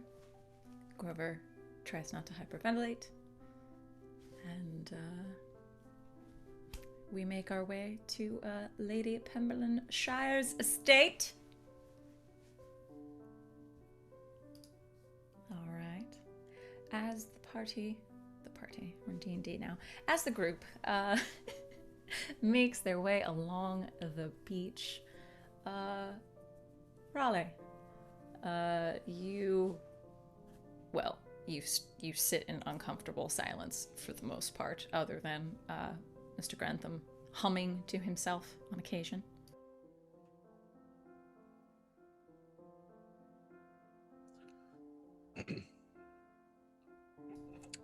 Are we getting close?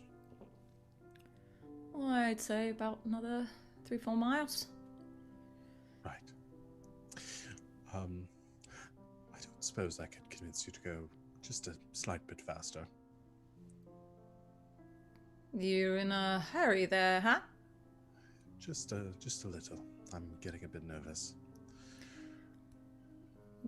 Some friends of mine are in Brighton, and I have reason to believe they may be in a tight spot. Tight spot?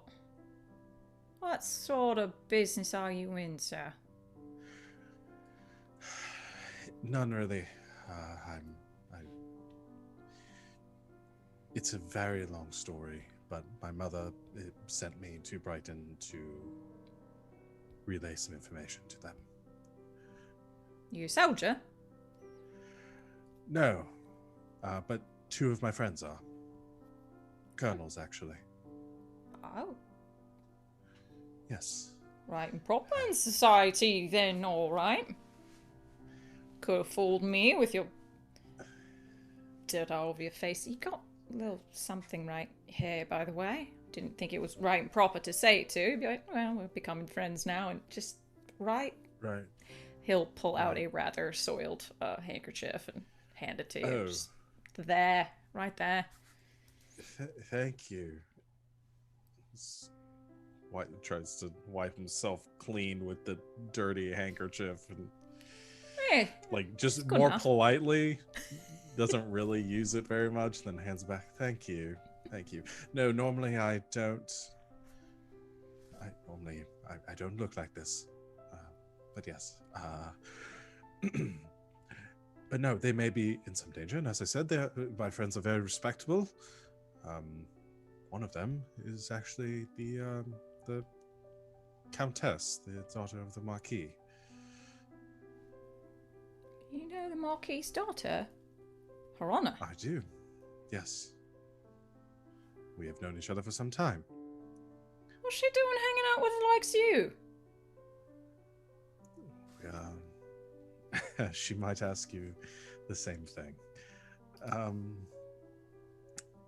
Like I said, it's a very long story, but they would be very pleased if we could do everything we can to get me back to them with the utmost haste.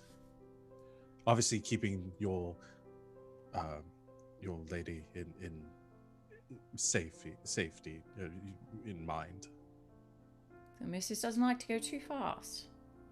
I have to give her a very good reason for us to go much faster than we are right now. Well, perhaps advising her that her honor, the Countess, is present in Brighton, may serve as ample, I don't know, consideration. Are you saying she could break bed with the Countess? Oh, I'm sure we could work something out, yes.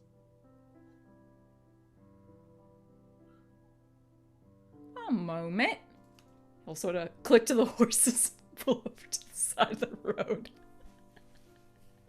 jump off, and go around from the side on the road and knock on the window. Mrs. You'll hear some muffled conversation. What's on? Have dinner? I don't know. A little suspicious. Oh. He'll come back around.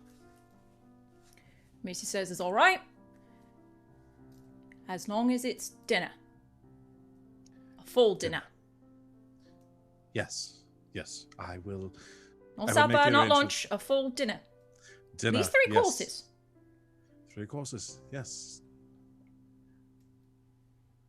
Anything else?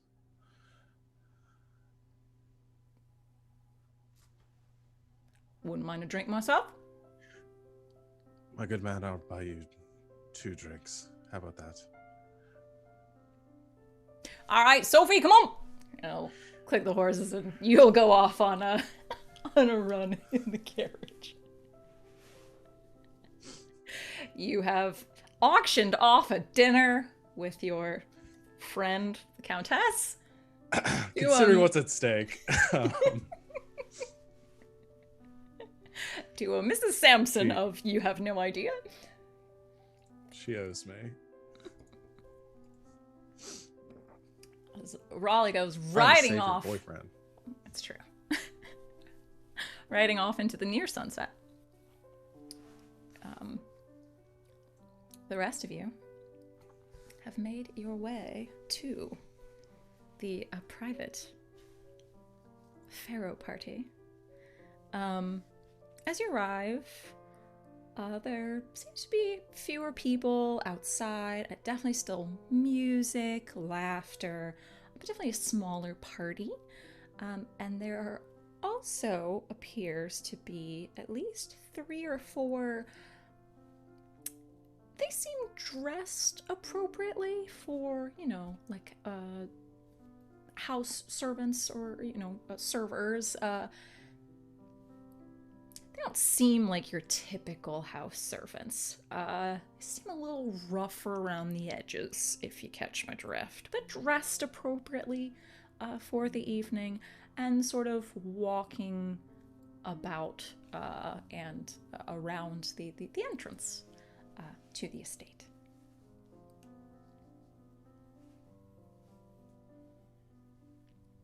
Make your way to the door. You walk up and I'm not gonna say anything other than there's literally a gentleman there with a piece of parchment with names on it. This comes from somewhere. And who are you?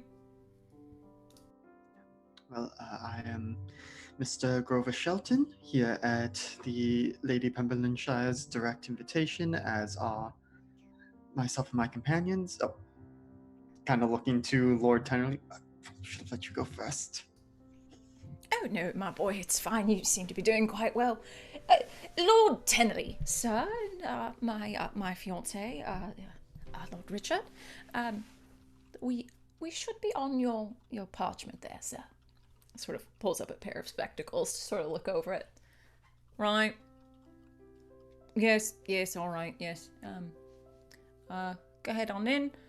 Just so you know, the The beginning bets this evening will start at £50 sterling and will go up from there. Right, of course, sir. Quite steep it is. Thank you. As Lord Tennelly looks to Richard. It's a lot of money. And you're allowed in. What could it cost? $10? It's a banana. $10.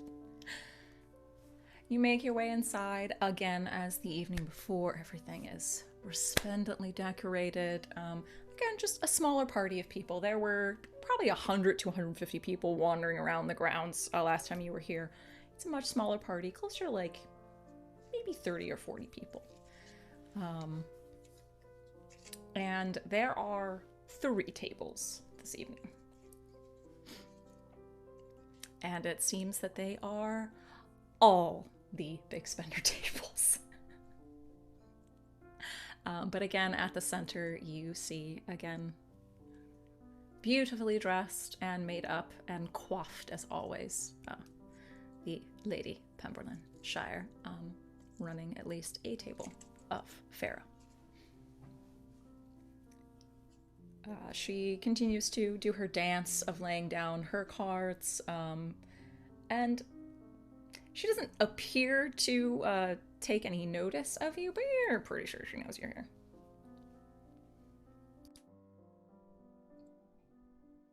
Well, Mr. Shelton? I suppose it's on your luck we pick a table. Yes, well, do you think we get drinks first, or do we just go to a table? Would you like to have a drink first? Or several. Oh, well, I promised. And George will take off his very tall silk top hat and make his way over to where drinks are being served. Buys a round, essentially, for everyone. Mr. Shelton, you have... just...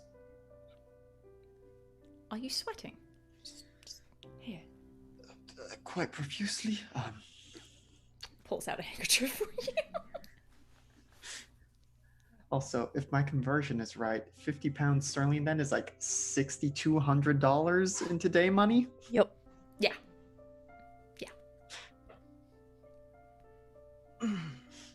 So, that's a That's lot. the ante.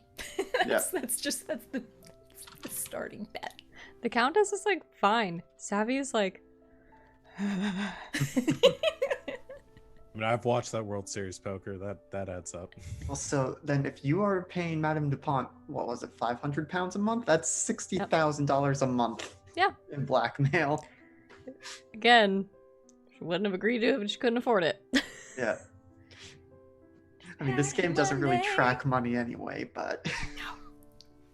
I'm very rich. Many. Oh, is that splendid all? Things. It's fine. Do that 5 or 6 times over in one night. Theo is sweating for Grover. Oh. I think with drink or drinks in hand, we'll approach Lady Pemberlin Shire's table and... Okay. There are 2 empty seats at this particular table. One is near the edge of the table, and one is smack dab in the center. I'll take the edge one. As you approach, and the lady is putting down her cards, you sort of walk past her eye line, and she says, "Mr. Shelton, we've been awaiting you. Please sit," and directs you to the seat directly in front of her. Of course, my lady. Sorry to have kept you waiting, but dinner, must be attended to first before the evening's pleasantries. very happy to hear you are on a full stomach this evening. She'll sort of look up at you and smile the only real word is terrifying smile. You will need it. Sit, please. I do. Excellent. They are finishing a hand. And maybe a quarter of the deck has been played, which is in your favor. And you sit down for some cards. I'll just do some quick hands real quick. What are you betting on, Grover? And there's one more chair. Is anyone else playing? Can I spend a resolve token to have Mr. Erasmus Cockburn take a seat? Yes, you may. Go ahead and, well, I guess you'd be giving it to yourself, really. So, yeah, give Mr. Cockburn a token. I imagine Grover's reaching to put a bet, and he sees another hand go over. Turns. Mr. Shelton, pleasure as always. Mr. Cockburn, I did not expect to see you here. Oh, you know, a vacation in Brighton is always good to stimulate the senses. Yes, I take it you have been for a swim or two? About once every single day. Yes, I have found that the sea air does a body good. You look in good health. That's good. Shall continue. And to your health as well. Taking a drink. How much is Grover freaking out right now, is my question. Oh, it's pretty bad, but... Enough to alert the trained military personnel that you have in your group that something is wrong? Yeah, they certainly can tell, like, oh, this new, like, he was obviously nervous with Lady Pemberley, but with this guy showing up, suddenly it's like, wait, who is this? Why is this person? The sweat has traveled from his upper lip to all over his entire face. Yep. The mutton chops are now a rainforest unto themselves. Oh, no. Excellent. At this point, without saying anything, just casually, Colonel Breyer makes her way over to your right-hand side. Doesn't say anything, just stands casually as if she's watching the game, but sort of gives you a look like, hey, I'm here. And the other colonel makes his way around to the other side of the table, a little bit closer to this new arrival, and also makes eye contact, like,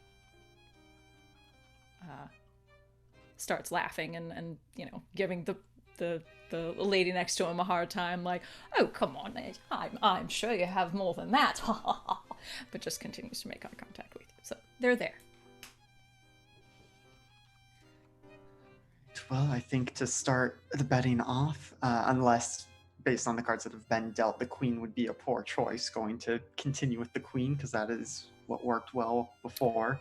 We'll say there are a handful of face cards that have made their way, but no queens. Yep, so looking Lady Pemberley Shire dead in the eye, I'll start tonight off with the queen. She has... I serve her well, she serves me well. Of course. You put your starting bet or any more? I think for just the first hand, you know, it's still just the starting bet, but as the evening goes on, there may be more. Okay.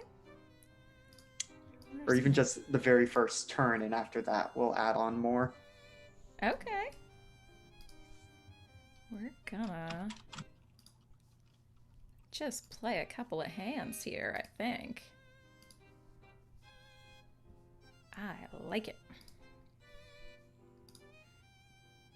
All right. Lay out a couple hands.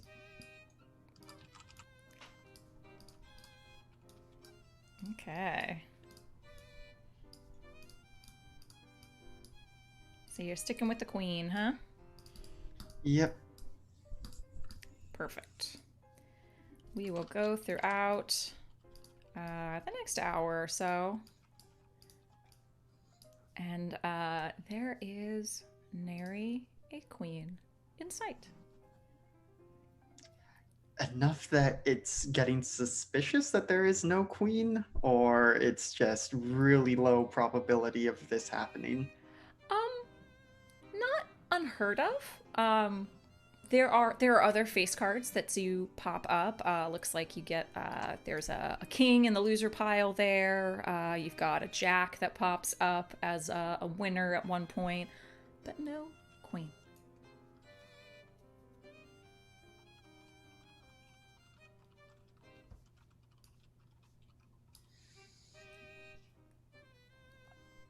Does he want to continue to wait? I don't think so, but I'm trying to. If this were an actual game, I would know what move to make here. But I think keeping a bet still on the queen, but adding a bet to, we'll go with the 8. Okay. May I make a recommendation? Could we, if you are amenable, spend your ambitious tag to basically lay a volley of bets? So you're gonna keep on to your queen, but maybe you'll make a bet on the loser card. Loser card will be lower than the winning card. Maybe you'll make a bet on, you'll throw out several bets. You're playing the table basically, and throwing down a lot of money. Yeah. Yeah. All right. Go ahead and burn that. And I'll say again with that you start winning. You win your loser lower than winner bets, so that comes toward you. You eventually you win your queen bet. She comes through. And in fact, since you've been waiting on it for so long, there are several people that are, just starting to watch from the other tables too, that see you eventually win this big stakes bet. And, just, oh, yeah. People are very excited for you. You have raked in a lot of coin.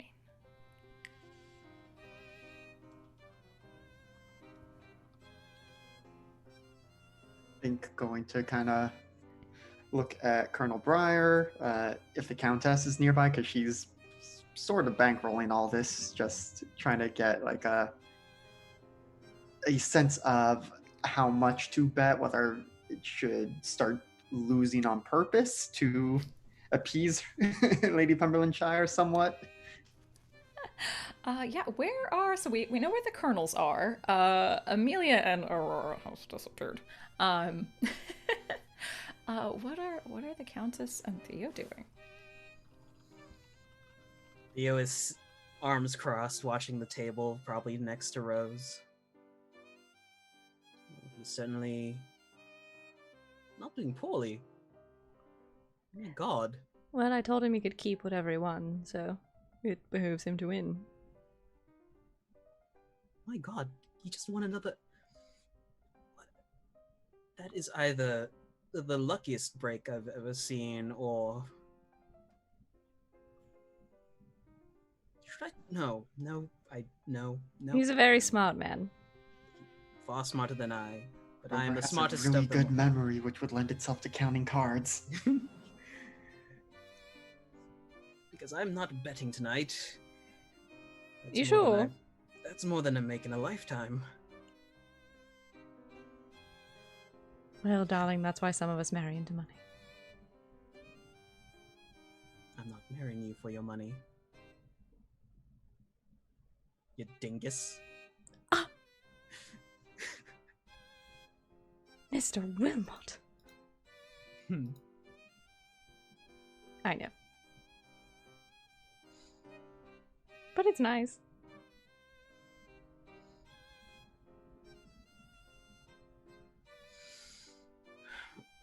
Theo will eye the house servants, just keeping track of where they are.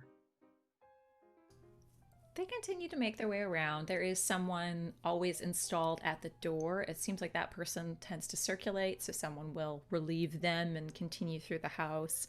All in all, you'd say that there are at least 8 to 10 of them that are particularly dressed in this fashion. There are other servants, obviously, people that are serving drinks. There seems to be some food as well.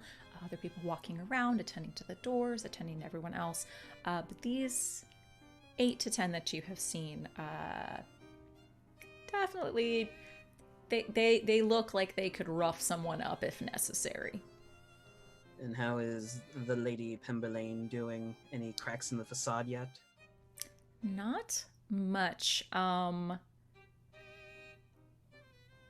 If you're watching carefully, and I would assume that Theo would be, when the only tell that you could see was when this stranger that started talking to Grover sat down.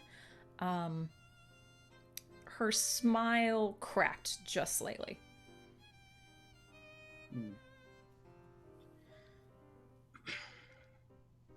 What are you looking at? Oh, just making sure everything is above board.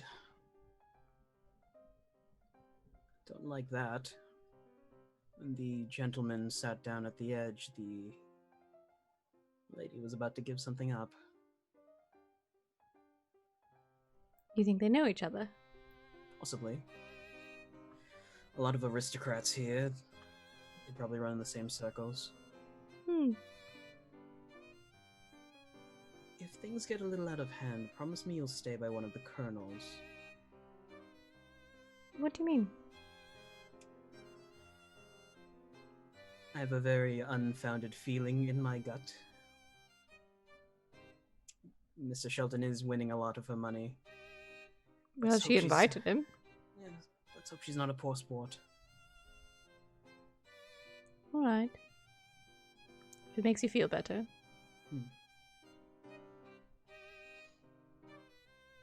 Though if they're so interesting, I suppose I'll wear a more fancy gown next time. Wait, what?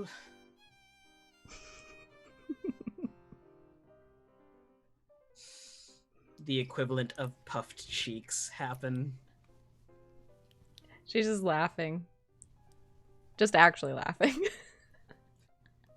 Could we say this entire time with Erasmus, he's been ±0 the entire game? Just win some, lose some. No, he's like not won at all, but he will move his coins around. Okay. So just continually moving the bets, but he hasn't won or lost yet. Yeah. Okay, sure.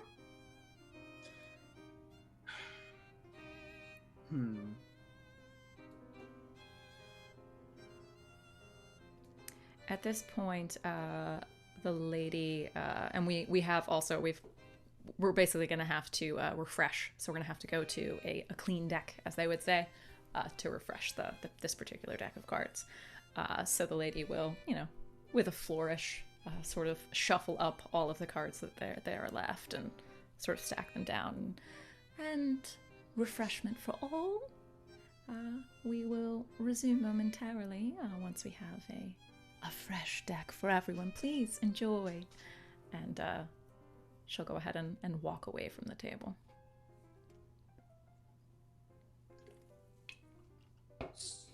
So, how... Obviously, I've won a lot of money. How badly have I done in doing so? Who are you asking? Just kind of everyone there. Probably most immediately the colonels, but...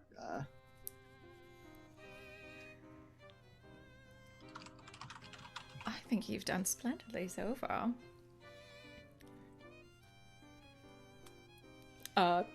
George is schmoozing with 2 of the people across the table, so I don't think he heard you.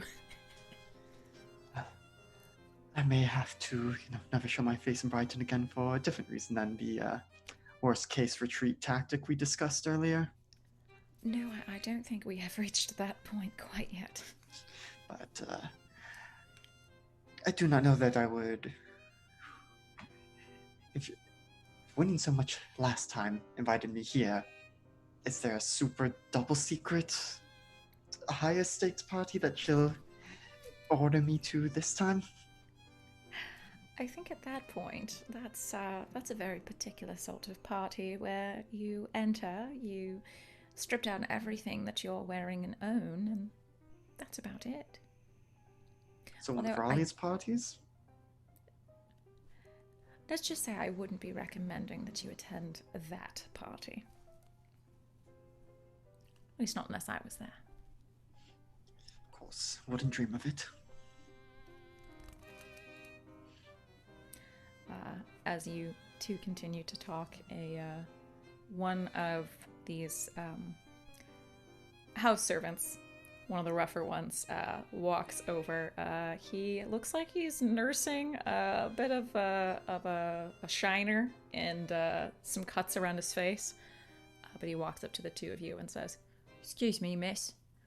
You're wanted over there by that gentleman. Come with me." "Excuse me? What gentleman?" "One over there, Mum. Just a moment." And sort of grabs her by the arm and starts to escort her away.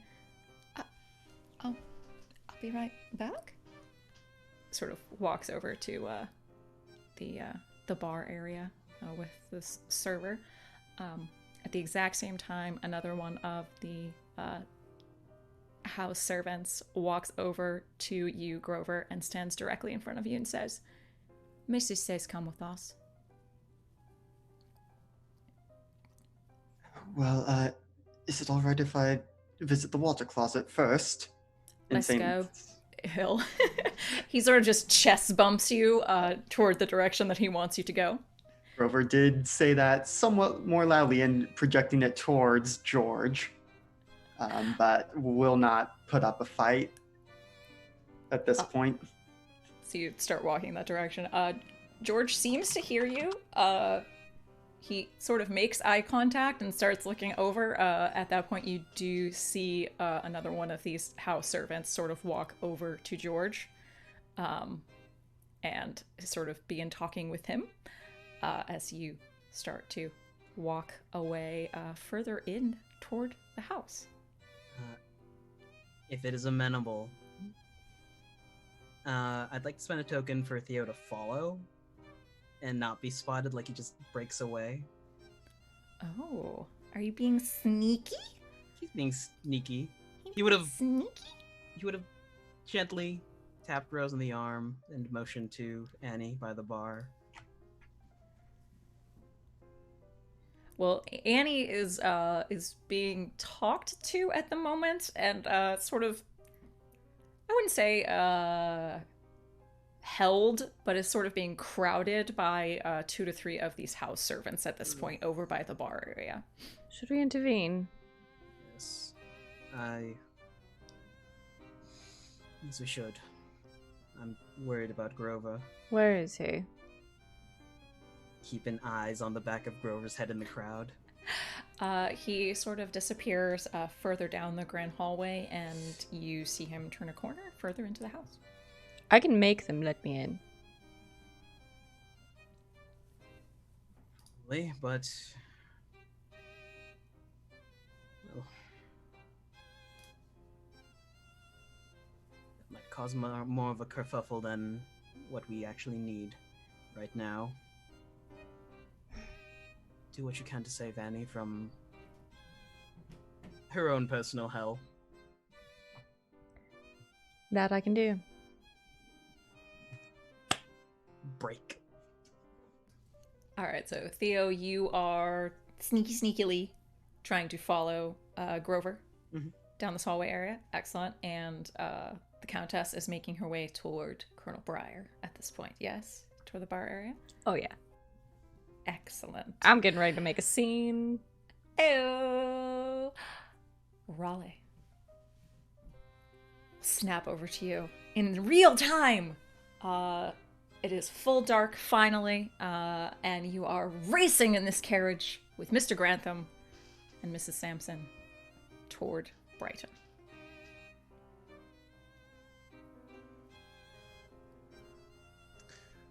It's bumpy. Yeah. I don't know if they could even have a conversation over the, like, if it were going that fast. So I think he's just. Are we almost there? I'll be soon. The missus really does like most poultry, so that would be nice for dinner. Right. I'll keep that in mind. You can. I'm sure you can set the menu, whatever you want. Brian just has a lot of fish. It does. It's near the sea. Mrs. doesn't like fish. Why is she going to Brighton? She lives here. Oh, good. Does she know a oh fuck, I had to remember. Lady Pemberlandshire something. I remember her name. Got it. Yes, Pemberlandshire. Yeah, she knows of her. Everyone knows of her. Not the nicest of women. Bit of a harlot. Really? I don't know her personally, but I've heard some of the rumors. She likes to pretend she's mighty fine. Took up with the Lord. Yeah, Lord died away after that. No coinkydink, I'll tell you that. Think she murdered him. Crosses himself. Would never presume to say that. But, rather suspicious, I would say. Well, do you happen to know where her establishment is in town? I believe my companions may... No, I don't know that they'd be there. Do you know where she lives in town? Oh, yeah. Big old ugly thing. Further off the beach. Is that where you're going? I may have to. Not sure. Mrs. won't like it. Well, I'm sure that her evening with the Countess will be nowhere near such an establishment. That's right. Only the best for the missus. Quite. She'll be coming along. See it over the rise up here. Okay. And you thunder up a hill. And you finally see again the city of Brighton in front of you. Shouldn't be more than 10-15 minutes for you. Okay. I guess the first thing he's doing when he gets up there is going to the villas to look for them. So that's the last place he knows they were. Gotcha. He barrels in. You direct him toward what was it? Poseidon's. What the hell did we call it? Give me a moment.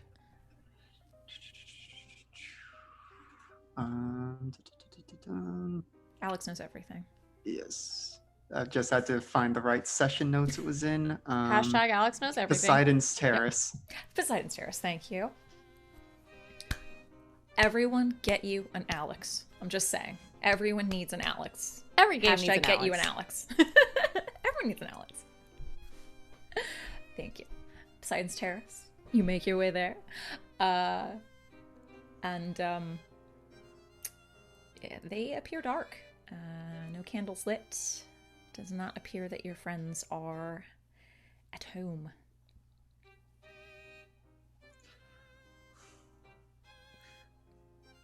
Hello? Nothing.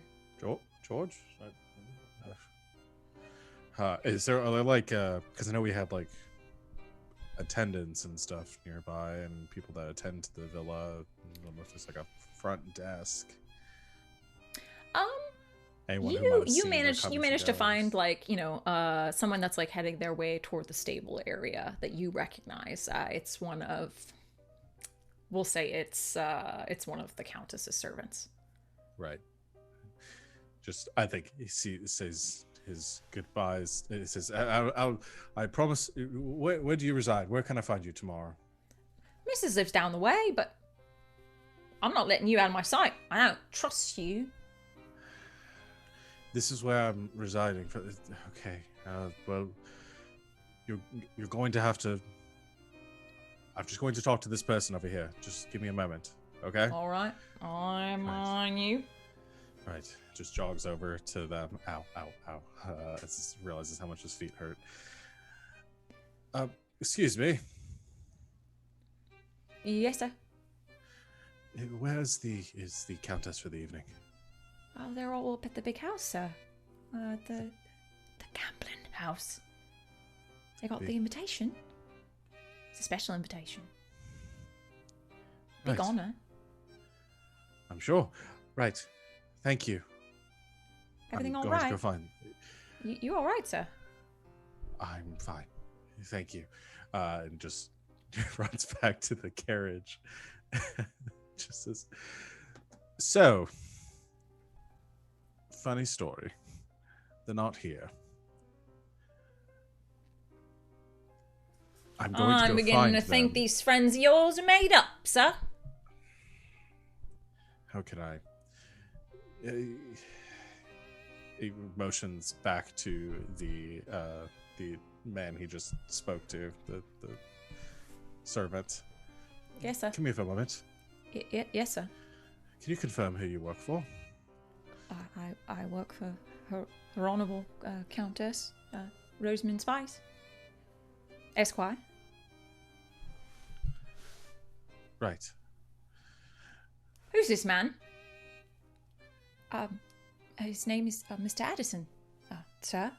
He's a friend of the Countess's and among her party here on holiday. Is he a good man? Looks at Raleigh. Looks up at Grantham. Looks to Raleigh. Yes, sir. The most honourable of men. All right. Can I go now, sir? Yes. Thank you, my boy. Good night. Runs. Runs away. Right. That confirms who I am. This is where I'm staying. You can find me here in the morning. I really must be going. Where are you going? Apparently, my companions are disposed for the evening up at the building up the road. Crosses himself again. Well, get on. Oh, do you mind? Faster we go, faster we get to this countess. Let's go. Climbs up. All right. You ride off toward the big house.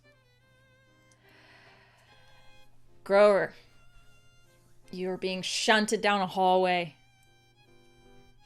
It's dark. There are some candles lit, and this house servant opens a door on the left, sort of shoulders you in. All right, in you go. The room is lit, well furnished, some couches, lovely sitting window. He says, "Wait here." Closes the door. Oh dear. Kind of. You hear a lock. Oh at the dear. door. Starts to take a look around more, trying to figure out just how much Grover's gonna go. How concerned is Grover at the moment? How concerned is Grover at the moment? You have your winnings in your pocket. Mm-hmm. You're in a well-furnished room.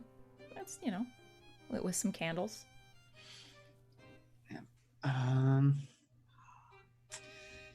This is obviously somewhat irregular.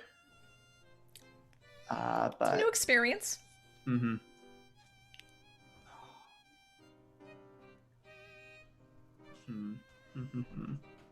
If only I hadn't spent my clever tag already, I could do some really fun things with it here. I think... Yeah, I think Grover has been worried enough leading up to all of this that he is going to take one of the candles and like set it near some drapes Okay. so that if need be, it can create a distraction. All right. But other than that, is going to mostly just look around. If there's art, is going to internally critique it, maybe think about adjusting it. I love it. You are thinking of talking points and potentially lighting the room on fire. Excellent. Theo, you are making your way toward this hallway to keep your eyes upon Grover. There's probably a suit of armor that he stands next to and peeks around to see Grover getting pushed into the door. Excellent. Yes, you see this house servant sort of shoulder check him through a doorway on the left. He takes a key out of his pocket, locks the door, and continues further down that hallway. Goes almost all the way to the end, turns to the right, and enters a doorway there, closes the door. Is there any... I want to get closer to the door so I can just like hear inside, but also stay hidden. Toward Grover's door, or the door you saw the gentleman? Toward where Grover's door is. There is no one in the hallway currently. Yeah, he'll like head over, press in, like just press in ear, knock 3 times. Knock. Hello? You hear a light knocking on the door, Grover. Hello? I told you I wouldn't be too far behind. Oh dear. Well, I'm not oh dear, but this is a lot. I gather there's the kind sir who escorted me here is not standing guard outside the door. Oh no, he and I have become fast friends and now we're getting drinks on Monday. No, he walked off down the hall. And I gather he has taken the key with him. Yes. Well, yes, if it hadn't been for the locking of the door, I might not have set up my possible future arson, but so... Grover Shelton! The colonel's warned me to be ready for battle. I am just preparing the mutually assured destruction would not be a term at this point in time, but if things get out of hand, I will make them get out of hand. Well, there is a lovely suit of armor over there with a mace. Scream very loudly, and we'll see what happens. How is everyone else doing? At this point, Theo, you hear further down the hallway where the gentleman just went to. That same door opens, and you see a Lady Pemberlinshire exiting from that door and making her way down the hallway. What do you do? Takes his hat off and will just... I've got to go.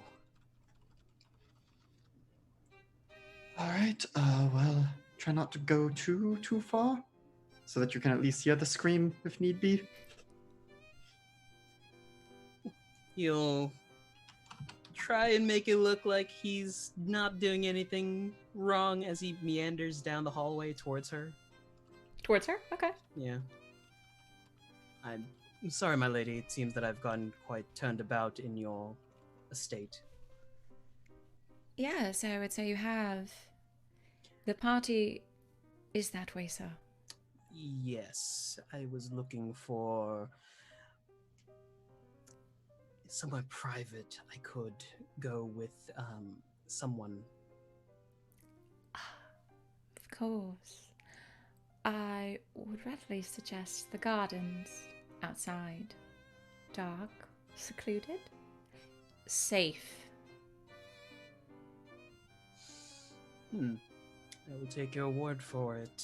He will turn on a heel and start walking in the opposite direction. If his guesstimation of this place is right, he could probably go outside and get under the window where Grover is. Sure.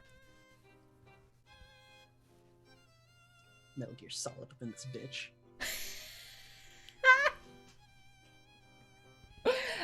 Grover beelines toward the outside to try to find Grover's window.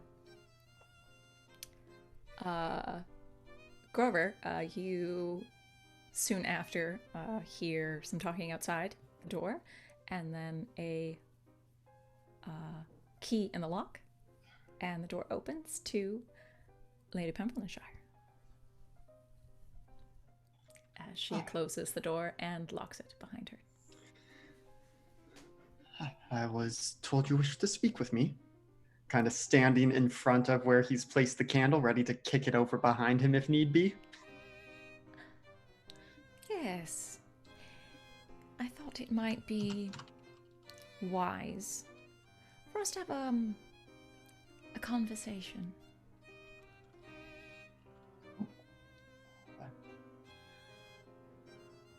What sort? I thought, we were enjoying ourselves, having a grand old time with Pharaoh.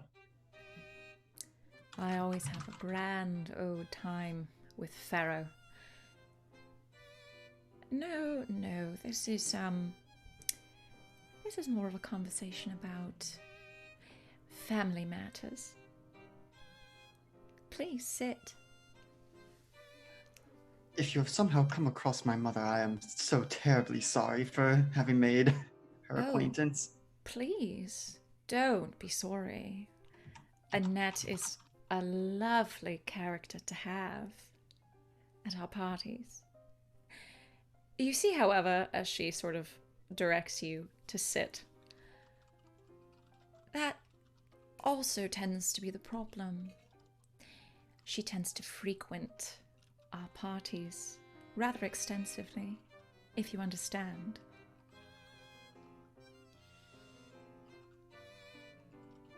I think I do. Does she come to Brighton, or do you have parties in Tonsham? She comes here on occasion. She also tends to enjoy herself with other certain individuals who answer to me.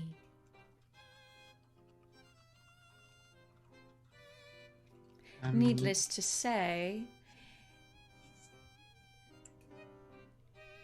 your mother,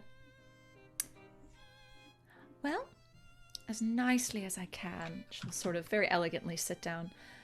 Your mother is in my pocket.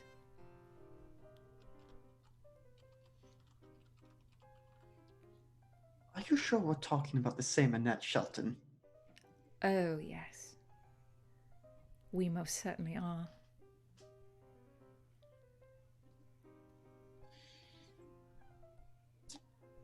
You may have to enlighten me how she is in your pocket, because my mother is not one I've ever known to obey the whims of, certainly those who pride themselves upon their station.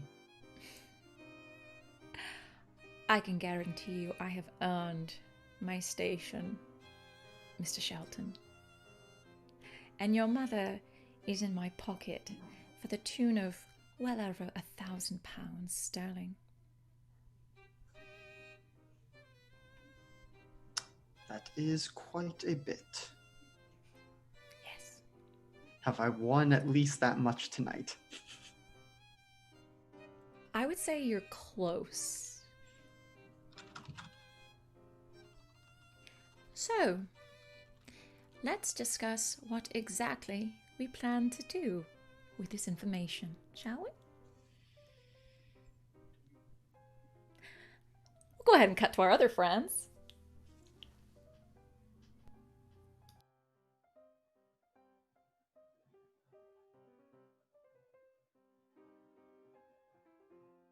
What are our other friends doing?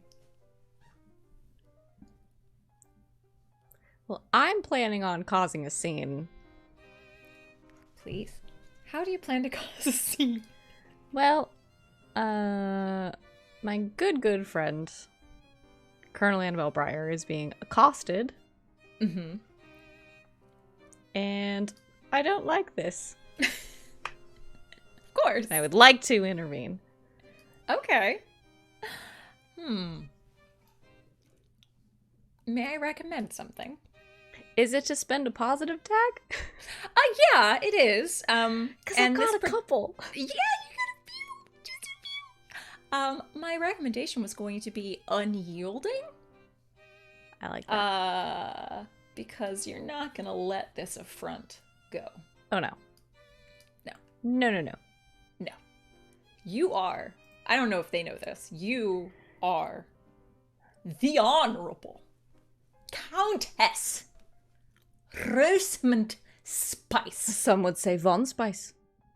Indeed. The Von is silent, of course, because your cheap mouths can't even utter it. Esquire.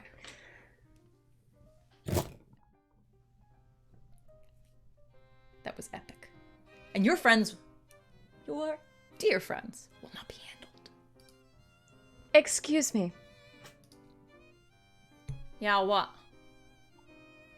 Is there a problem here? No problem. If you go. Yeah, ma'am, doesn't concern you. At this point, between the two of them, Annabelle just sort of opens her fan and looks to you. What did you call me? Called you ma'am, ma'am. You must have mistaken me for someone else, although with this look and this hair, I find that hard to believe. And who are you supposed to be? The monarch? Closer than you'd think. Oh, we got a high and mighty one over here. And who the hell are you? The most honorable Countess Rosamund Spice. You might know my father, the Marquis Spice. The mention of the Marquis, they stand a little straighter. I'm his eldest daughter. Right, ma'am. Your honor. Like, I'm one of his friends, I'm like, sorry. Elbows him. Elbows him. Your honor. Right here, it's nothing for someone like yourself to concern yourself with. We have everything in hand, Your Honor. You have a lot of things in hand right now. One of them, one of my closest friends. This is your closest friend, you say? Oh, well, we ain't do nothing. She's just supposed to wait here until the missus gets back. Oh, she's supposed to.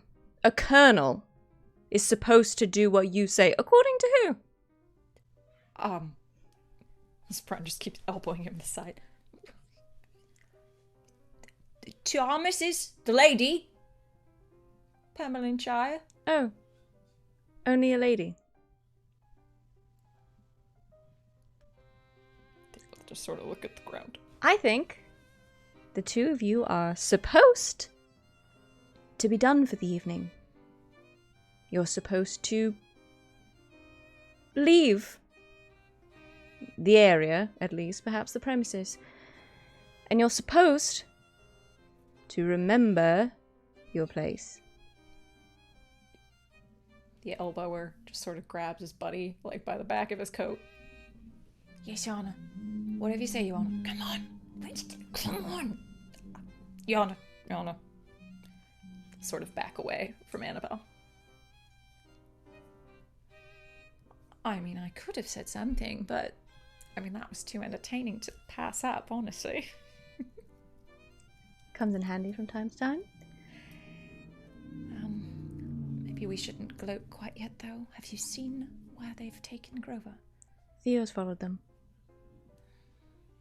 I don't like this. This seems like a trap. It is most certainly a trap. But Theo has eyes on him, and I've seen where they've gone. Let's go. As you turn to make your way toward that hallway area as Theo tries to find a window. Raleigh, you're here. You've made it. What do you do? Raleigh just looks back at his new best friend and just says, Mr. Grantham. Mr. Grantham, I'm going in there. You're welcome to wait out here, take your lady home, come with me. Doesn't matter. I'm very tired, and I'm not sure what's going to happen when I go inside.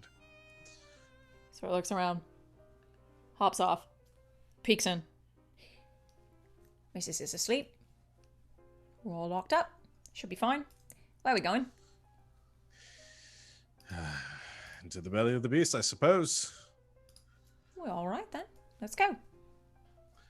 All right. Straightens up a little bit and just goes walking straight to the entrance to this building like he owns the place. Covered in dirt and sweat. You make your way to the door. We shall say fortuitously that our two scared servants were making their way out, having a chat with whoever was at the door at the same time that you just burst through with Mr. Grantham. Like, hey, what are you doing? Mr. Grantham's like, don't you dare talk to him that way. He's a friend of the Countess. Move! And he'll just sort of, like, bust the way through with you. Thank you, my good man.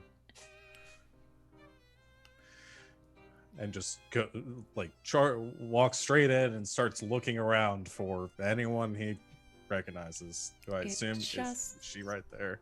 It just so happens that you see the Colonel and the Countess.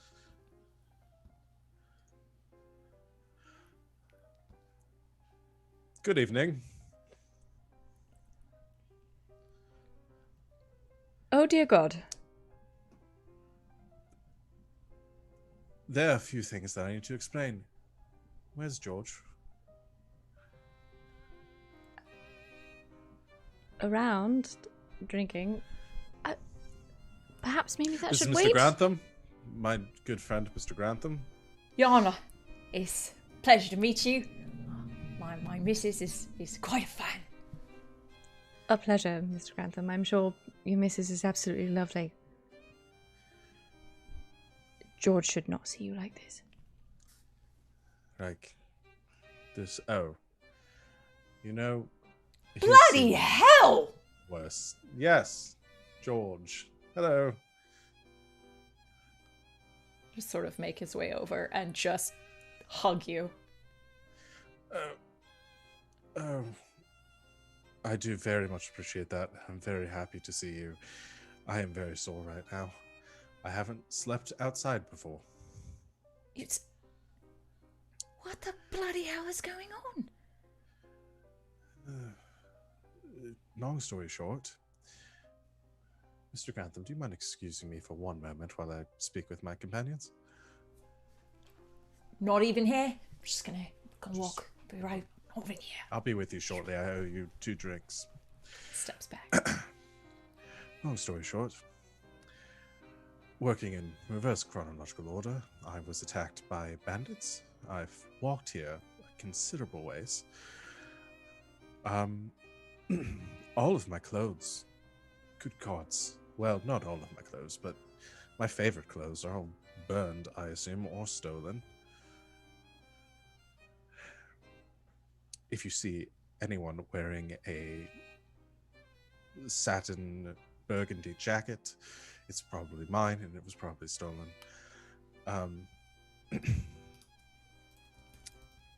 Anyway, and it appears there's some sort of plot to murder my uncle.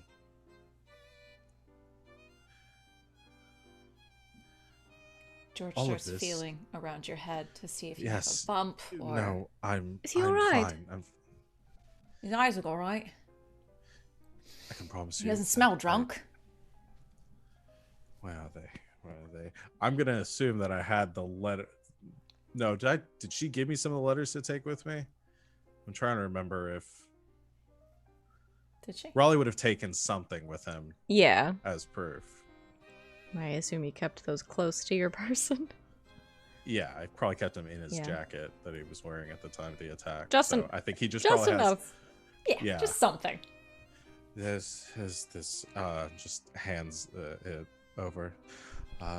This whole plot apparently orchestrated by the Madame Dupont with her children, one of which being a servant of my uncle, his butler for some time, Mr. Collingwood. The other being a Lady Pemberlenshire.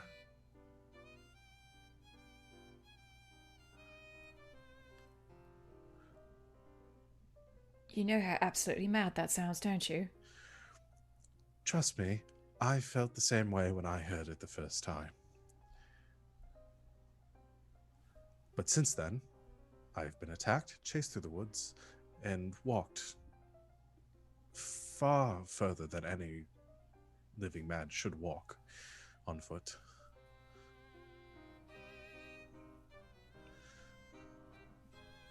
We were about to go, rescue Grover.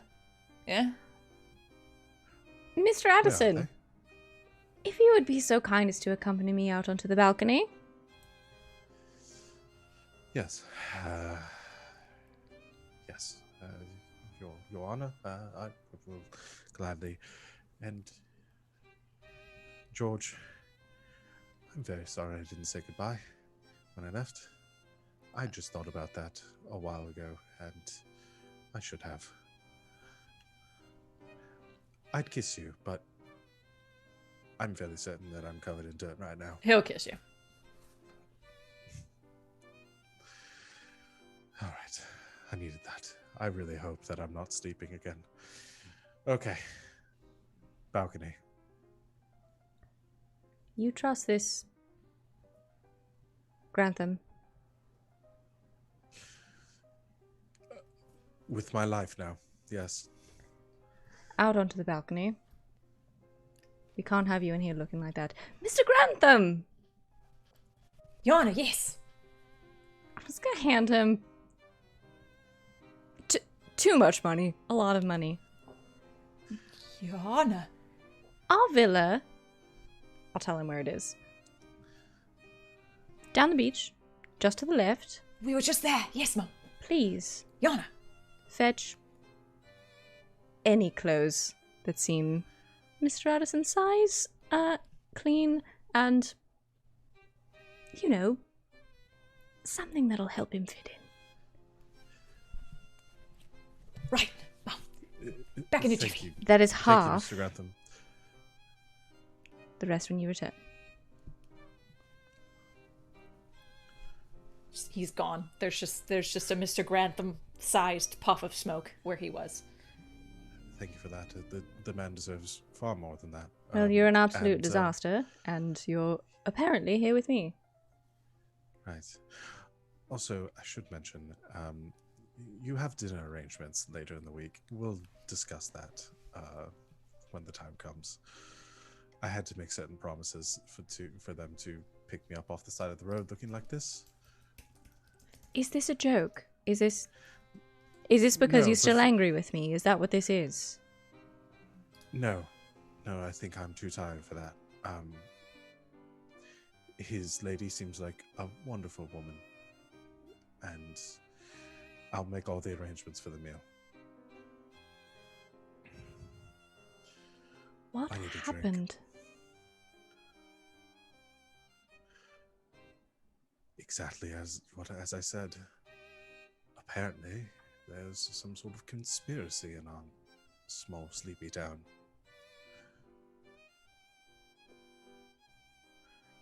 I heard you mention Madame Dupont. Yes. Apparently, she's been organizing this cloak and dagger business for some time.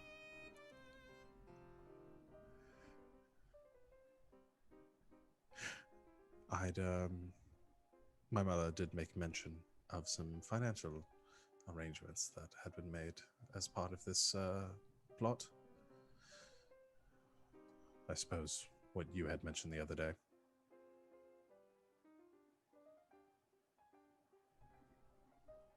We can talk later. You need fresh clothes and a drink or 3.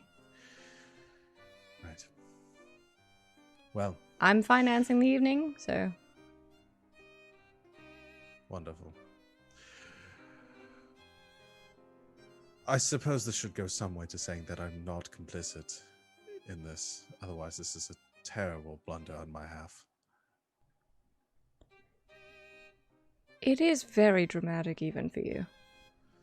Right. Right. I would like to sit very much. They'll direct you over to a chair. And would you get me a drink? If you I'm don't sorry, mind, have if you it's not beneath you. forgotten my title? No. As I said, I'm very tired. Would you like some wine? Yes, very much.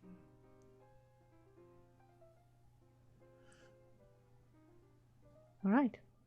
I'll fetch us some. Thank you, Countess.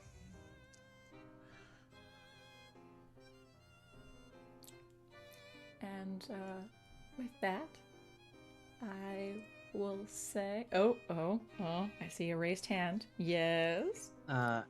Sorry, just a little longer.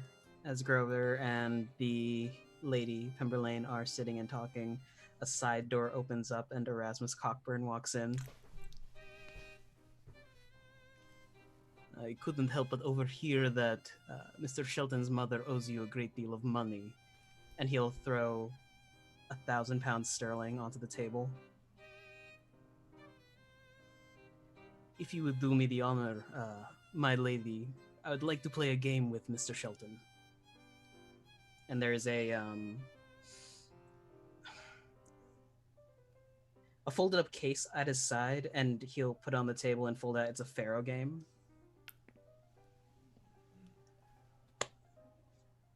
If you are amenable to pay me back, Mr. Shelton, if you are a man of honor, you'll accept. 1 token, 1 painting burned. We play till either has no tokens left.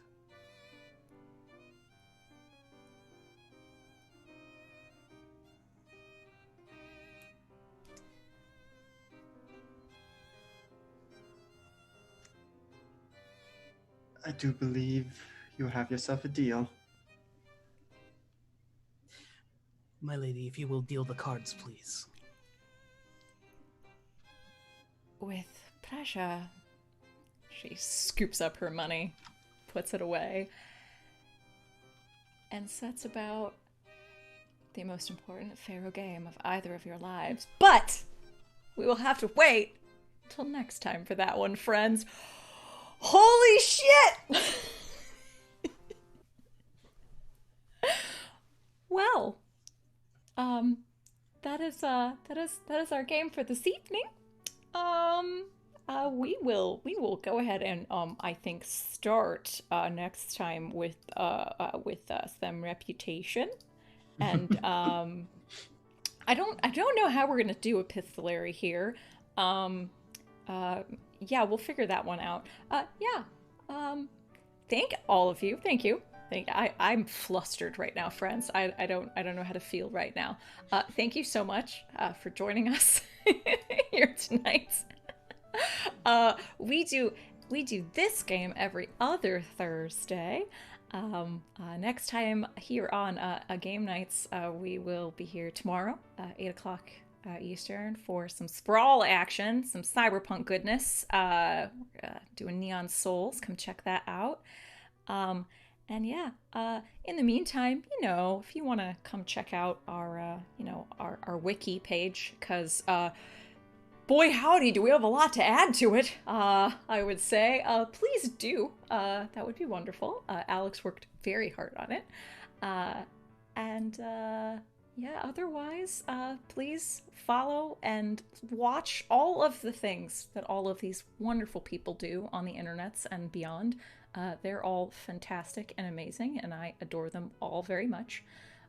Do any of them have any other things to discuss before we say goodbye this evening? I'm sorry. We're Do not apologize for anything.